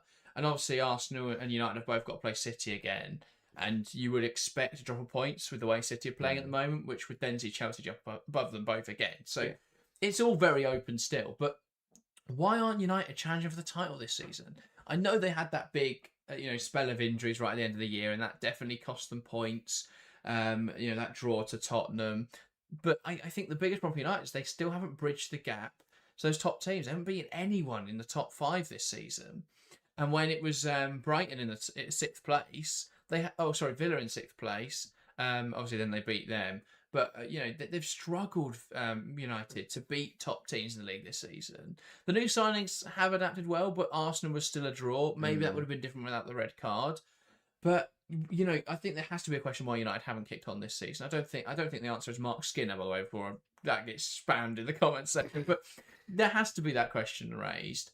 And again, they have they've competed for Champions League football the first time, so that definitely had factors in. But this should have been the year that they were the closest to City for the title, and they haven't really kicked on. Yeah, it's one of those where I think if the City rebuild under the Egberts, if they hadn't if they weren't firing all cylinders as quickly as they have been, then United probably would be in contention to win the league this season. But it's resources. It's Skinner has to go into those big games. He plays defensive as he can because they don't have enough to win those kind of matches. They could play positive and could play aggressive against the 3 big sides, but he knows that after 60 minutes, if they play that way, they'll be absolutely knackered and they won't have the options. Their bench looks better now. They still haven't signed a centre half. It is. I can't understand it. I really cannot understand it. I think that's where it doesn't fall on Skinner. Where it does fall on Skinner for me, because I think Skinner's a really good tactician, but I do think he is too scared to lose those big games. Yeah, I think the way that they have set up this season has been of a side. And I kind of get it, because for Skinner, right, if United get Champions League football this season again, and they're in the League Cup final, because they beat United, they beat Arsenal in that game. Yeah. Then, even if they lose that, as long as they get Champions League football, that's a successful campaign, right? Yeah. For United. They're still going in the right direction. And this is the first season we've really seen United invest properly. Park coming in's been fantastic. Obviously, this winter window where they spent over £500,000 on Vangerheim, undisclosed fees on Schuler and Lundqvist, but we can assume they spent around £1 million there. Yeah. That's serious investment. If we see that match again in the summer, and they've got that squad depth now, because the first half of the season they were so good until they had a load of injuries. Yeah. And again, the only blemish was those draws to Chelsea and Arsenal. They lost heavily to City. They lost to Aston Villa in a bit of a silly game as well.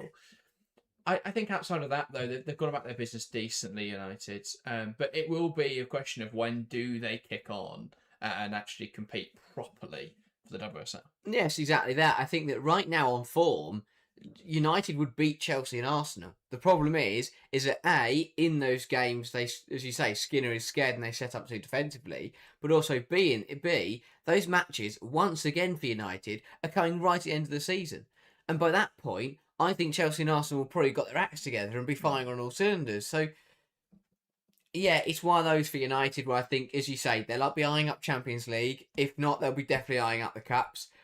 They will back themselves to beat Chelsea in the League Cup final at the moment. They'll back themselves to beat Chelsea in the FA Cup round of 16 game. And it's one of those where United have still got to play Chelsea 3 times this season. If they win all 3 of those, they're into the They're into the last 8 of the FA Cup. They've won the League Cup, and that game towards the end of the season would mean that they'd probably get Europe. So it's gonna United.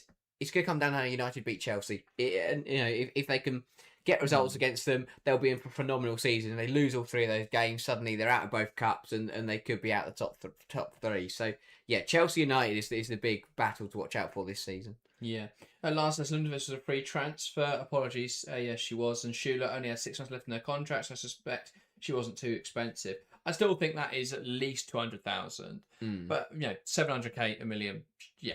Sure, but the wages are high. It's serious investment, is what we can say. Is it's players coming in who are coveted by top European teams, who were at top European teams in the case of Lea Schuler, and it's serious investment for Manchester United, and that's really important. How they sort of kick on now. Again, I think Europe's huge for them. If they can get deeper into this Champions League, I think they'll get through Atleti. They then will play. Is it Barcelona they've seeded into? I think so. Yeah, it's the thought of seeing Mark Skinner. No, it's Bayern. Oh, They've got to get through Bayern. But is that a bit of script writing? That's a brilliant game. Schuler up against their They've got to be Atleti first. But they'll beat Atleti. I think I think United should back themselves to get to the semi-finals of the Champions League, and then suddenly semi-finals of the Champions League against Barcelona or Real Madrid or Paris FC. Maybe it's gonna be Barcelona. Yeah. But it's one of those where they'll back, semi-finals of the Champions League. If they're already in the League Cup final, they beat Chelsea, that they could get a good run to the FA Cup final, and they get Champions League. What a brilliant season that is! There's an insane world where the Champions League final is Arsenal versus Manchester United, and I do not want to exist in that. That shouldn't be possible. That should not be possible. I think the most likely final is Lyon Barca for the 80th time. Yeah. But we'll see what happens. Maybe it won't be. Maybe it probably will be. Bayern. Is this their year? No. Can they get through the semi-finals and lose 8-1 to Barcelona again? I really don't rate Barcola.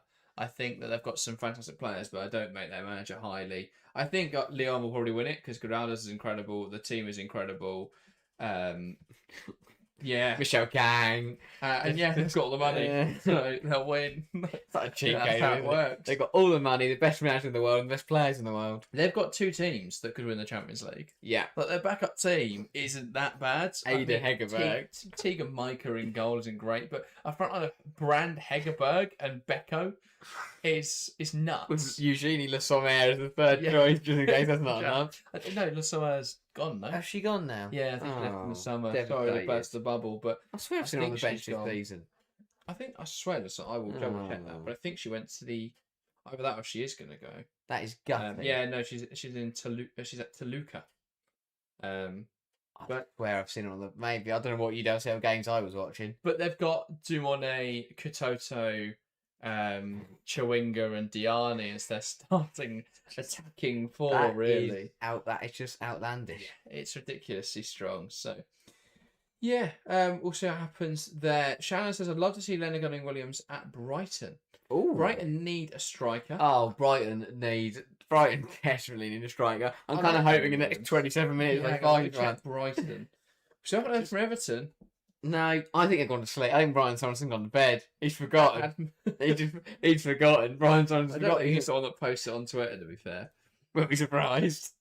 Brian's only done there signing. No, the other thing they've posted today is a pitch side angle of the goals from Martina Fernandez. Brilliant. That's what all the fans want. I saw some Barcelona fans claiming they had a buyback clause on Martina Fernandez of 20,000, which I thought not only is that a ridiculous fee for you to think that would be the case, but also that wasn't reported by any major journalists, but Barcelona. I think it was an account called Barca Femení parody account that first said it, and then everyone just sort of ran with it, so it was gospel. But well, that's the world of social media. That no one says anything true. Yeah, someone says something and everyone runs with it. I'm waiting for something we say should happen to just be quoted as a fact. We should drop like 26 minutes left on deadline day, unless Ruto's going to Man City. There you go, run with it, people. No, it's got to be more believable. Unless Ruto's going to West Brom. That sounds believable. Believes in the project. Yeah, wants to play on that horrible surface, and just that does ACLs every game. Yeah, but yeah, we are winding down deadline day. Keep your questions coming into the live chat because every club's done. I'm disappointed. I'm really disappointed. Deadline day. Last year, we were there in the summer. We were sat here and we had all sorts going on. We had Thompson, we had Clinton. Clinton and Park was the last deal across the line. City had 50. That was 15 minutes to go. The clock was running down, and we were like, "Wow, all these deals are coming in! Bam, bam, bam! All these clubs are signing different players." This year, I mean, there's 25 minutes left, and everyone's gone to sleep. Like, I mean, what a tough night for all the journalists and the. For the Fabrizio Romanos of the women's game, they've got nothing to do this evening. Well, I saw Emma Sanders say she had a cold and was happy that nothing was happening. I was thinking, well, we'd quite like something to happen. Well, I'm glad she's having a great time. Would you like some Arsenal news? Oh, this is good. Vivian Leah has been recalled from Nottingham Forest, has not gone back out on loan yet. So will that happen in the last few hours? Probably not now.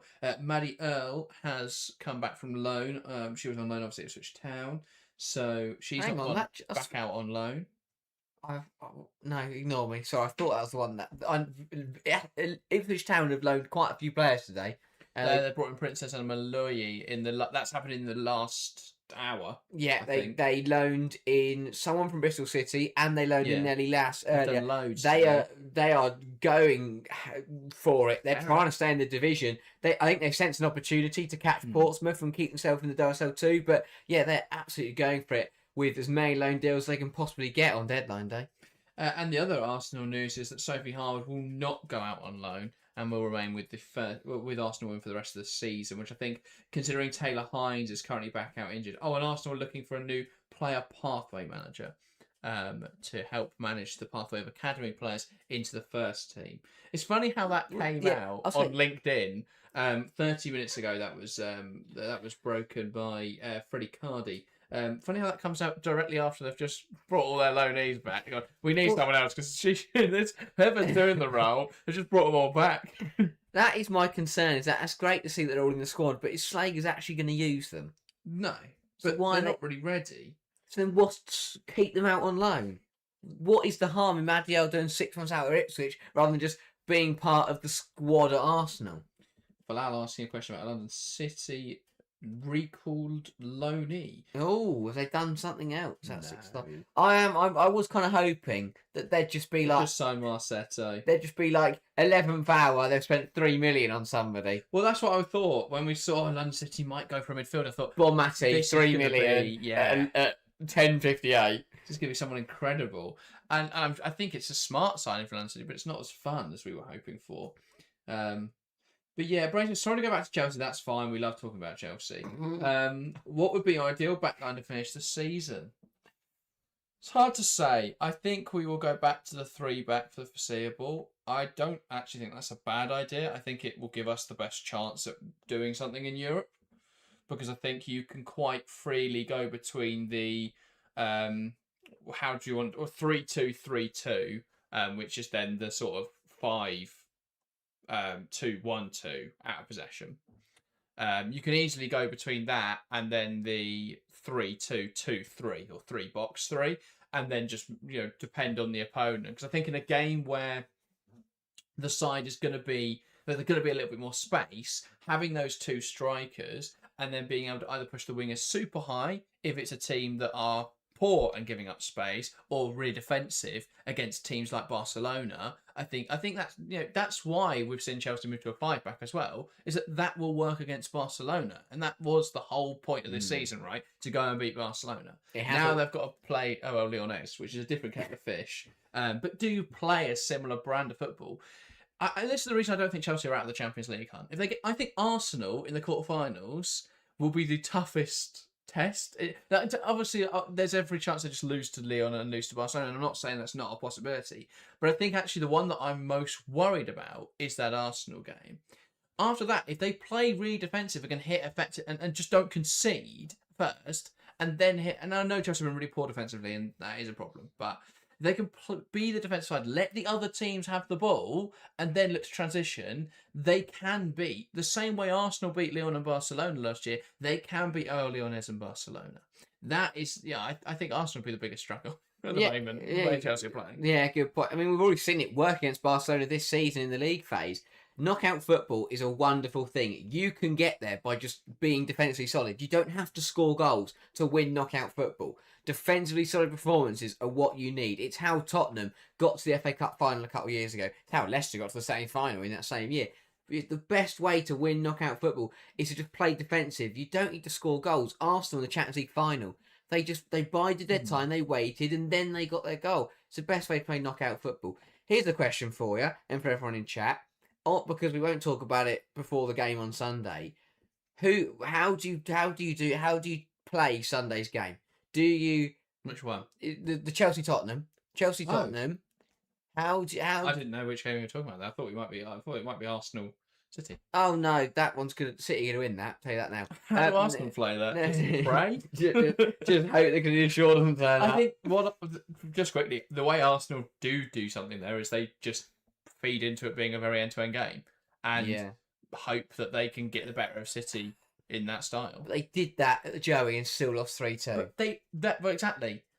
It was 3-2. That game really could have gone either way. And City did get a penalty. I think if they lean into those transitions, which they haven't done this season, but if they lean into it, I think that gives them the best chance. The Emirates crowd will be strong. That is, I think, is their best chance of getting something against Man City. We'll see what happens. Chelsea. It's at the Tottenham Hotspur Stadium. It's wide. Play wide. Draw Tottenham out. Create space in the box. Cross it in. Play Sam Kerr. Win. But who do you play? This is my biggest question. Because I think it really depends on what person you are. I am very much one of those people where I think that the personnel were so poor on Sunday, you have to punish that and you have to set the standard. My problem with that problem with that mentality is it's Tottenham. And I think if you play the youth players and play the rotated players in a matter of principle against Tottenham will win. There's also no Drew Spence. And where Chelsea have really struggled recently is the midfield battle. But without Spence, I think they will either bring in Arsenal or push Gapset deeper. And I think Chelsea can edge the midfield battle in that case. What chance they turn up? I think it would be... I would play a 4-2-3-1. I would bench Carpenter because she was really poor, provided Bronze is fit. I would play Hampton in goal. Bronze, Germer, Berman, Charles. It's just Charles not injured. Well, this is my problem. This is the injuries. Baltimore then. Because play Baltimore. Yeah. Midfield two of Walsh and Cuthbert, or Walsh and Nuskin, or Cuthbert and Nuskin, whatever you want to do there. Cuthbert and Nuskin would be my preferred partnership. Because Walsh in there. Walsh was really poor. On Sunday, Carnery one wing, Thompson in the other wing, James in the 10, Kerr up front. Don't overcomplicate it. Thrive on the fact that I think you can beat Tottenham in the air. Thrive on the fact that I think that it's a very wide pitch and you can draw space out of that Tottenham defence. City did it I think that the game was at the Etihad, wasn't it? No, that was at the Leighton Orient. Yeah. Either way, they stretched Tottenham really effectively. They got one-on-one situations, or 0-on-1 situations where Shaw was unmarked the penalty area, and they scored. There's going to be space on the edge of the box. We saw that against Tottenham before, and that's where Lauren James thrives. So don't overcomplicate it and just play simple stuff. Fair enough. I don't think Chelsea have got the squad they'd want going into this weekend, but I think they've got players that can get the job done. They could even play the 3-back, but as long as they go for the front two, I think they'll be fine. I think if you play the same way they did against West Ham, that could work. Where they did that, the 3-2-3-2. and it was that sort of front three, which was super fluid, of Thompson, James, and Connery. That worked really nicely. That just doesn't really work with playing someone like a Sam Kerr. I think Kerr's really important for this kind of game. Yeah, my problem is I'd want to bench them all. Like I'd watch I'd watch the game and I'd want to bench Carpenter. I'd want to bench Bright. I'd want to bench Germa. I'd want to bench Baltimore. I'd bench Walsh as well. But obviously you can't do that because Chelsea haven't got enough players to do that. But yeah, Chelsea have to rebound. They won't have Echegini though. You can't lose to Tottenham. That's a step too far. This is the thing. I think what could put Chelsea in trouble is there is a realistic world where Chelsea play well on Sunday, Bonpastor gets it right, and they simply get beaten by a very good Tottenham side. But the problem is that won't do at this stage. I thought Tottenham weren't great against Liverpool. I thought they were very wasteful against West Ham. Tamberg, if she's fit to start, does create more of an issue, but I don't think she'll be fit to start. I don't think they'll risk her. Tottenham's, but they're such a weird football club.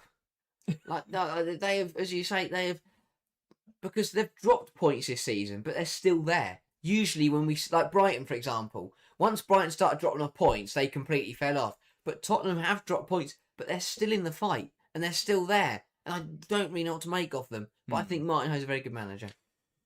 Yeah, I think Martin is a great manager. I think Tottenham are a really good side. I think they've got a great squad. I think they've got a great manager. I think without Tamberg recently and with Gaupset adjusting to the league, they've not really taken their chances. That hurt them against Liverpool. I think as good as Hunt and Koga have been in most games this season, I still think there is a bad game every few matches in Claire Hunt. I think, obviously, they're still adjusting at fullback as well. We're seeing Rybring come back into the side. Veek's not quite ready yet. That's, an adjustment period. And Rybrink's done a decent job there, but isn't the quickest in wide areas. And then you've got on the other side where Nilden and Blackton are both expected to be really high. So getting back in is quite difficult. And we have seen them exposed at times. I mean, City were brilliant in that game. But yeah, they'll make it very difficult. I do think actually being at Tottenham Hotspur Stadium gives Chelsea an advantage because it is such a big pitch. It's such a big ground. And Chelsea play so much better. It didn't come together at Stamford Bridge against Arsenal, but Chelsea were really poor that day and Arsenal did well off the ball. But the reason Chelsea never lost at Stamford Bridge before that is because they thrived on that extra space. I think Kings Meadow has been such a problem this season because it's tiny. Yeah. And teams just go into a low block, and especially when Chelsea are trying to play slower possession-based football rather than being really direct and transitional, and rather than relying on individual quality, and they couldn't break down low blocks at a lot of time this season. But big pictures, Chelsea thrive, and I think they'll be fine this weekend. Get a decent victory and be okay. Phil says Spurs have a few good players now, but the gap to Chelsea is still huge. Yeah, absolutely. I agree. So. I agree. Brainy says, do you think there's too much reliance on the wing-backs to attack too much? I mean, they're too high and then gas to track back. I mean, I think Chelsea's system, is very taxing on those wing-backs. I think the way you make it work... What? No, I think Ellie. I think they should be able to do what they're being asked to do. Is my only point to that. Ellie Carpenter and Sonny Baltimore are fit enough and good enough to run back and defend. They just haven't recently. Yeah, I think that is also the issue. I think that's also been an issue is work rate from those fullbacks. Also, I think reading of the game as well. You need players that are really good going both ways in those positions. I don't think Chelsea have got those. I also think wide centre-backs recently. I mean, the Arsenal game, it was Bright and Bronze. You're not getting much wide cover there quickly. As good as I think Bronze has been, in the last season, they're not getting out there quickly, and I did think that was a bit of a problem. So, yeah, Phil says, would any Spurs player start for Chelsea? Toto Koga. This season, yeah. I think she doesn't get in over Bjorn and Germa. I think Toto Koga's excellent. In their prime, but I think... Yeah, right now, Koga would be Chelsea's... With Bjorn out injured, Koga would be the first centre-half in Chelsea's team. I think one of Gaupset or Holt has an argument over a Carnareed, but the Horace Gaupset plays on the left and Holt plays in the 10, and Thompson and James are much better. Yeah. But I'd put Olivia Holt in there. I think she's phenomenal. On the right, yeah. Yeah, I think she's absolutely phenomenal. Again... It's difficult because again I don't want to let Reed if Katinka Tamber continues her form, then there's again an argument in there. No. I think I've forgotten how good Beaver Jones is because I haven't seen him play football. Beaver was really good at the start of the season. She had then a difficult patch because everyone realised that Chelsea were playing one specific way and they just sat really deep. Yeah. And Beaver Jones isn't built for that kind of football. She needs space in behind to run into. And she thrived at the start of the season, thrived last season, and thrived under Hayes, where it was very transitional. Beaver Jones is a difficult one for me. I'm still unsettled as to whether she is the elite world-class forward that can, and of course she's won trophies with Chelsea, but is she the elite world-class forward that Chelsea can have to score double digits every season, to win Champions Leagues, to win trophy after trophy? I'm still unsettled on that one. I think I'm still undecided. I think if the striker market was more attractive right now, I think that there would be more of a conversation there.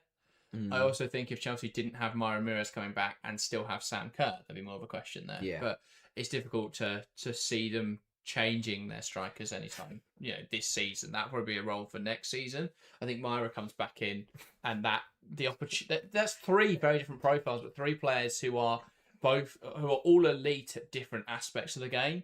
I don't think any of them anymore. I mean, Sam Kerr was one of the best strikers in the world in her day, but I don't think any of them anymore are in that elite bracket. But they all give you elite attributes still. Sam Kerr is still one of the best finishers in the game, even if her physicals are deteriorating a little. I think Beaver Jones's movement and timing in behind is still really strong. I think her composure in front of goal is really strong considering her age. I think Myra Ramirez is a battering ram. Her physicality is incredible. I think she's a player who gets unharshly punished a lot of the time. But I think she could have been, she'd be such a huge difference in recent matches. And I know last season she didn't put up the goal numbers that people would have wanted. And I agree that is a problem. But she detracts so much attention, distracts everyone. Because you go, Myra Ramirez is running at me, and you forget about every other Chelsea player, and it gives space for those other players to thrive. So, yeah, I just think, I think she'd be really helpful. Laura Lane says, which version of James in this season, I know she's been injured, have you seen, is better than Holt? Her work rate is just horrible. Well, yeah, James has been injured. That's why. I think her performance in the West Ham game was much more what we'd expect from James. I didn't think she was that bad against City.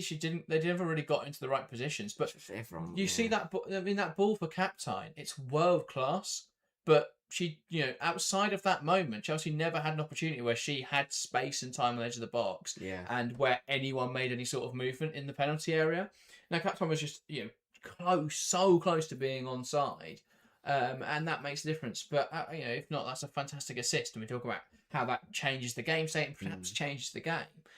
But yeah, I mean that is just what I still James is absolutely a world class player. But I think Shaw's obviously incredible, but for me, James is the best player in the league, best player in the world on a day. I still think Hassegar's better. Yeah, I'll always say Hassegar's again. It's stupid and redundant to compare players in different positions and contexts, but. Yeah, Hassegar is obviously the best in her position. I think James is the best in her position. Matty. What? No, not in James' position. Exactly. Like, I always think the idea of you could never have a best, just one best. You have to have. It's more like a Mount Rushmore of players. Like right now, for each era, yeah. But even if I was to pick my four right now, it would be. Who's been the four best this week? This week? Now soon. Carolyn. Yeah. Martina Fernandez and Lisa Kopp. Who's the four best this season? Four best in what? Just in world football. European football, because again, I think it's so difficult to compare to the end of it. Yeah, especially because they finished hard. Four best players in European football this season. Is it just four City players? Yeah, is it? Yeah. I mean, Khadija Shaw, obviously, because she's had some bad. She's on more than a goal a game still, I think. Yeah, it's just absurd. Oh, that's really difficult. I don't think there's a Chelsea player in there. No, obviously. I mean, the third in the league, Aaron. Fourth, but yeah, third. That is true. I've got 8 minutes for the deadline closes to think of these players. I mean, of course, there's a Barcelona player in there. It's not problematic. She's been out injured all season. Putellas has been ridiculously good in the league, as has Payor. Clara Buell. Yeah. Always. I think she's always in there every year. I'd probably put Asagara then and then just pick a Barca player. a Pay or a Puteas, Puteas, Shaw, Hasegawa, Buell. I think that's pretty good. yeah, Smashed it. that was That was simple, wasn't it? that was a great segment. But I'm intrigued. Yeah, I'm intrigued to what everyone else says about that because that's a very interesting question. 4 best players in Europe in European football this season. That's a tough question. yeah. I'm trying to think if there's any more rogue shouts. I mean, At least we enough, so. haven't put a single Lionesses player in there. Oh, I forget about that. Outrageous. I don't know why I always forget about that. Lances, Pina, HS, Clara, Buell, yeah. Yeah. I forget because I mean the Premier League is just as pointless as the league. Well, it's even more pointless this season with PSG point deduction. I would argue that's just as pointless. You might as well do that with Real Madrid 50 points. It's the same outcome, isn't it? You know, they don't win the league. But yeah, I mean, PSG are 5th at the moment, which is top bands. I don't think they'll recover that. They've been brilliant in the league. Well, no, they've lost 5 games. 5 now. I think. Do they have certain games taken off of them? Yeah. They must have. No, they just lost. Oh, No. yeah, sorry, no, they were awarded wins. Yeah. Strasbourg, they won 1-0, that turned 3-0.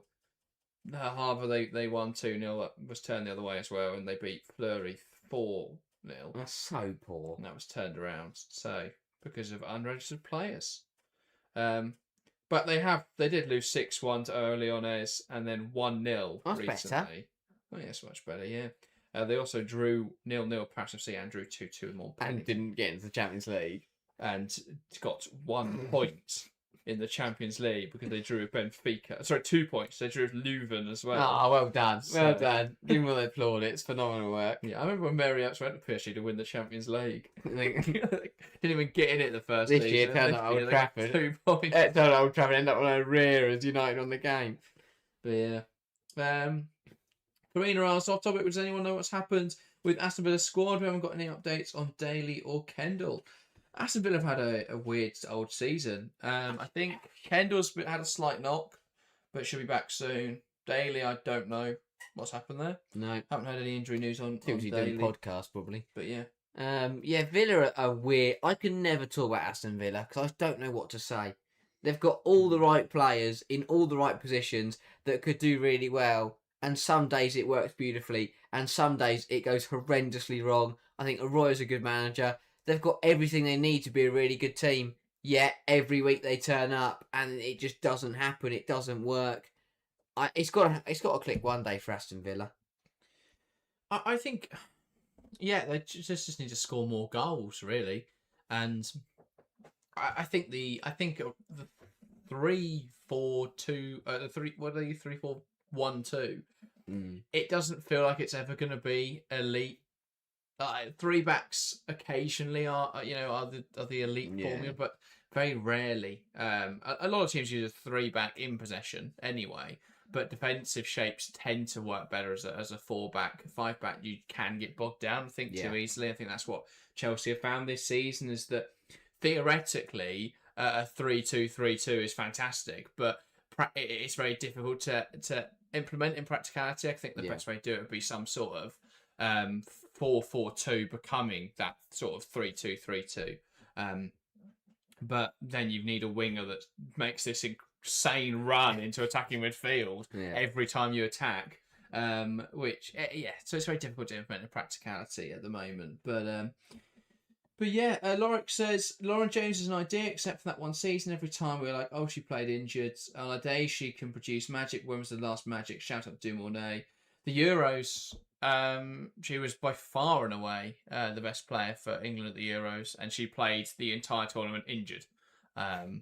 Which I think speaks volumes. But especially in the group stage was excellent. Then the injury became too much, and she couldn't keep playing. She needs a coach who treats her like Enzo Maresca treats Reece James. Yeah. Same sort of issues where she picked up one injury, and every time she comes back from injury, she's rushed back. Yeah. We've seen it every season. I'm really glad at the moment we're seeing that a little bit, it taken a little bit more carefully. Yeah. And I hope now that Chelsea are out of realistic contention for the title, they do now focus more on making sure Lauren James doesn't get injured again. Yeah. So we can just get now to pre-season and just keep her in bubble wrap. There's no major tournament this summer. Yeah. She's going to have a few months off, ease her into the new season, and then you've got Lauren James. It doesn't really matter what happens around her because she's just so good.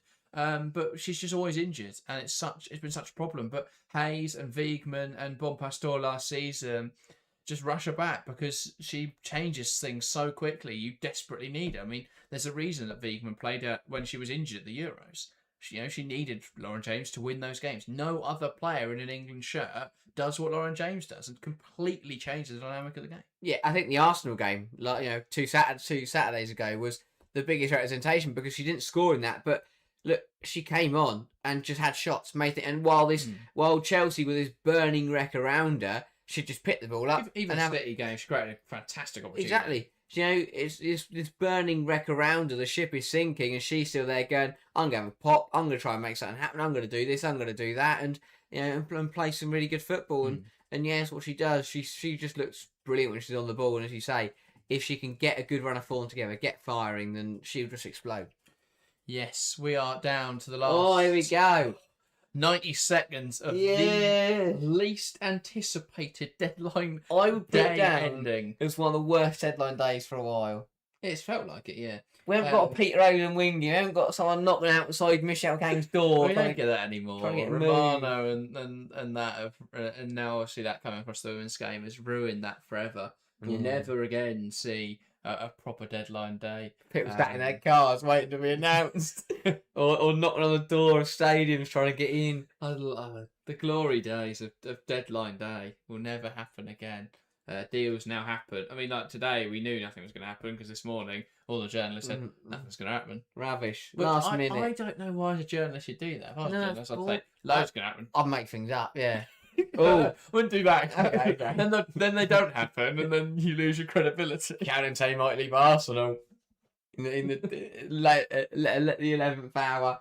Well, yeah, it's been a good window. A lot's happened across the window. It's just been a very, very quiet deadline day.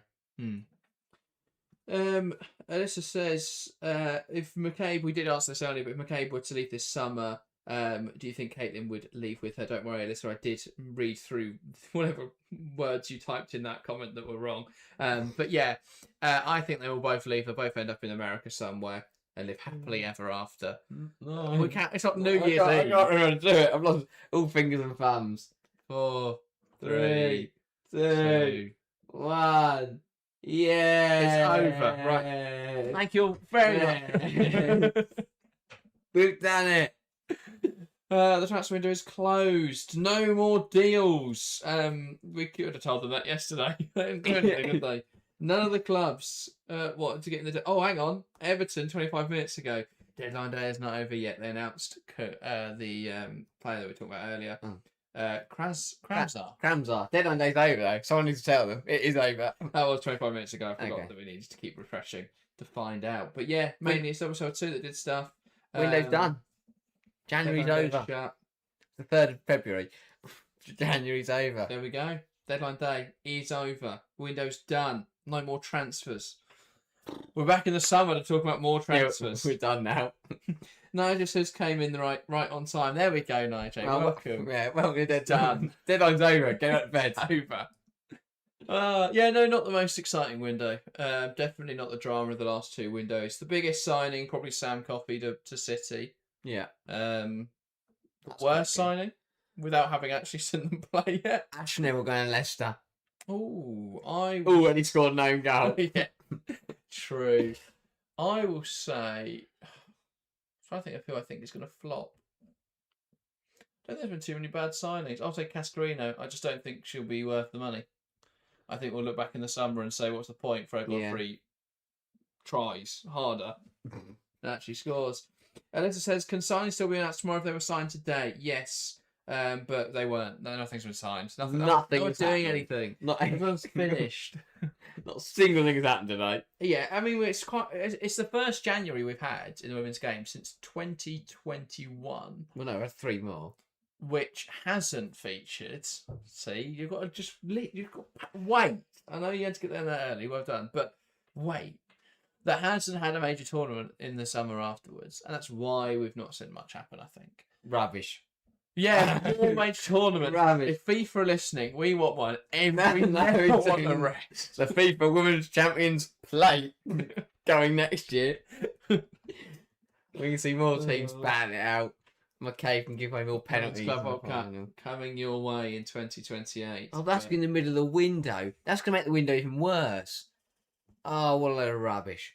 What? Well, no, because everyone will do what they did in the men's game and just panic buy players because there's a tournament happening. Yeah, but then after it, what are they going to do? Sell them all. They won't worth it. Back you go. I imagine they'd extend the window for the duration of. Oh, that's not I'd rather the Club World Cup was moved to the summer. Yes, you And can't played- extend the January transfer And window. played not in Qatar. That would be good as well. Yeah, I'd like to go to a country. 'Cause I just don't know. I mean, like the Champions League. They'll boycott it. I don't. Well, if it goes to Qatar, Yeah. more the Champions League won't function because half the games. Well, I mean, everything will have to be moved later. Yeah. The season won't finish till mid-June or later. No, won't be in pre-season. Everyone's going to get injured again. Well done, FIFA. You've done it again. But I mean, with the same case as a summer in terms of fatigue, but at least there'd be a bit more of a break. Well done, FIFA. Done it again. FIFA ruined everything, guys. Gianni Infantino has struck again. It says January truly was the longest year. I think you mean month, but it has felt like a year. Thanks for streaming. Thank you all so much for watching. It's been January's quite good. It's been has it? Have you enjoyed January? Have you? I thought it was a good month. Lots happened. Oh, I just think it's dragged. Yeah, Chelsea have lost to City and Arsenal. 31 days is a lot. I don't think good happened in January. Thank you all, by the way. We don't speak about it much. We didn't speak about it much on the day, but Sunday, incredible stuff. 60,000 views. Our first piece of content to be over 50,000 views. 140 subs gained in one day. Absolutely insane. So thank you all so much for your support on that. And yeah, mainly to the Corinthians fans if they're still watching. Also, Thank you. a big thank you to Katie McCabe for sending that game to extra time. Without her, we'd have lost 40 minutes of run time. So thank you, McCabe. The only time we'll thank Kate McCabe on this show. If McCabe is sat there watching, which I'm sure she is, Please go to Thank London you. City. thank you for committing that. Yeah, I mean, they would give away so many penalties. Oh, hilarious. I would love to watch a back line of McCabe, Alana Kennedy, Saki Kumagai, and Yana Fernandez. With Mary Earps in goal. And no, bring in Neville, actually. Yeah, Because Earps will save them. Goalkeeper that give away penalties. She's good at that €1. Don't disrespect her. Sorry, I'll go read a book now. H says we won a trophy. That's not good for us, but good for you. Well done, H. Well done, Arsenal. Sorry. You didn't want to tell you're on a plate. Got the 7 of those at home. You don't need an extra one from FIFA. There we go. Anyway, that is everything from us this January on the 3rd of Feb. We'll be back in the summer for more, but we will do some games we'll watch the games in the meantime, but we're waiting for the summer when there's transfers again. See you in June where we'll discuss the latest rumours. But that is everything. Thank you guys very much for watching, and we will see you next time.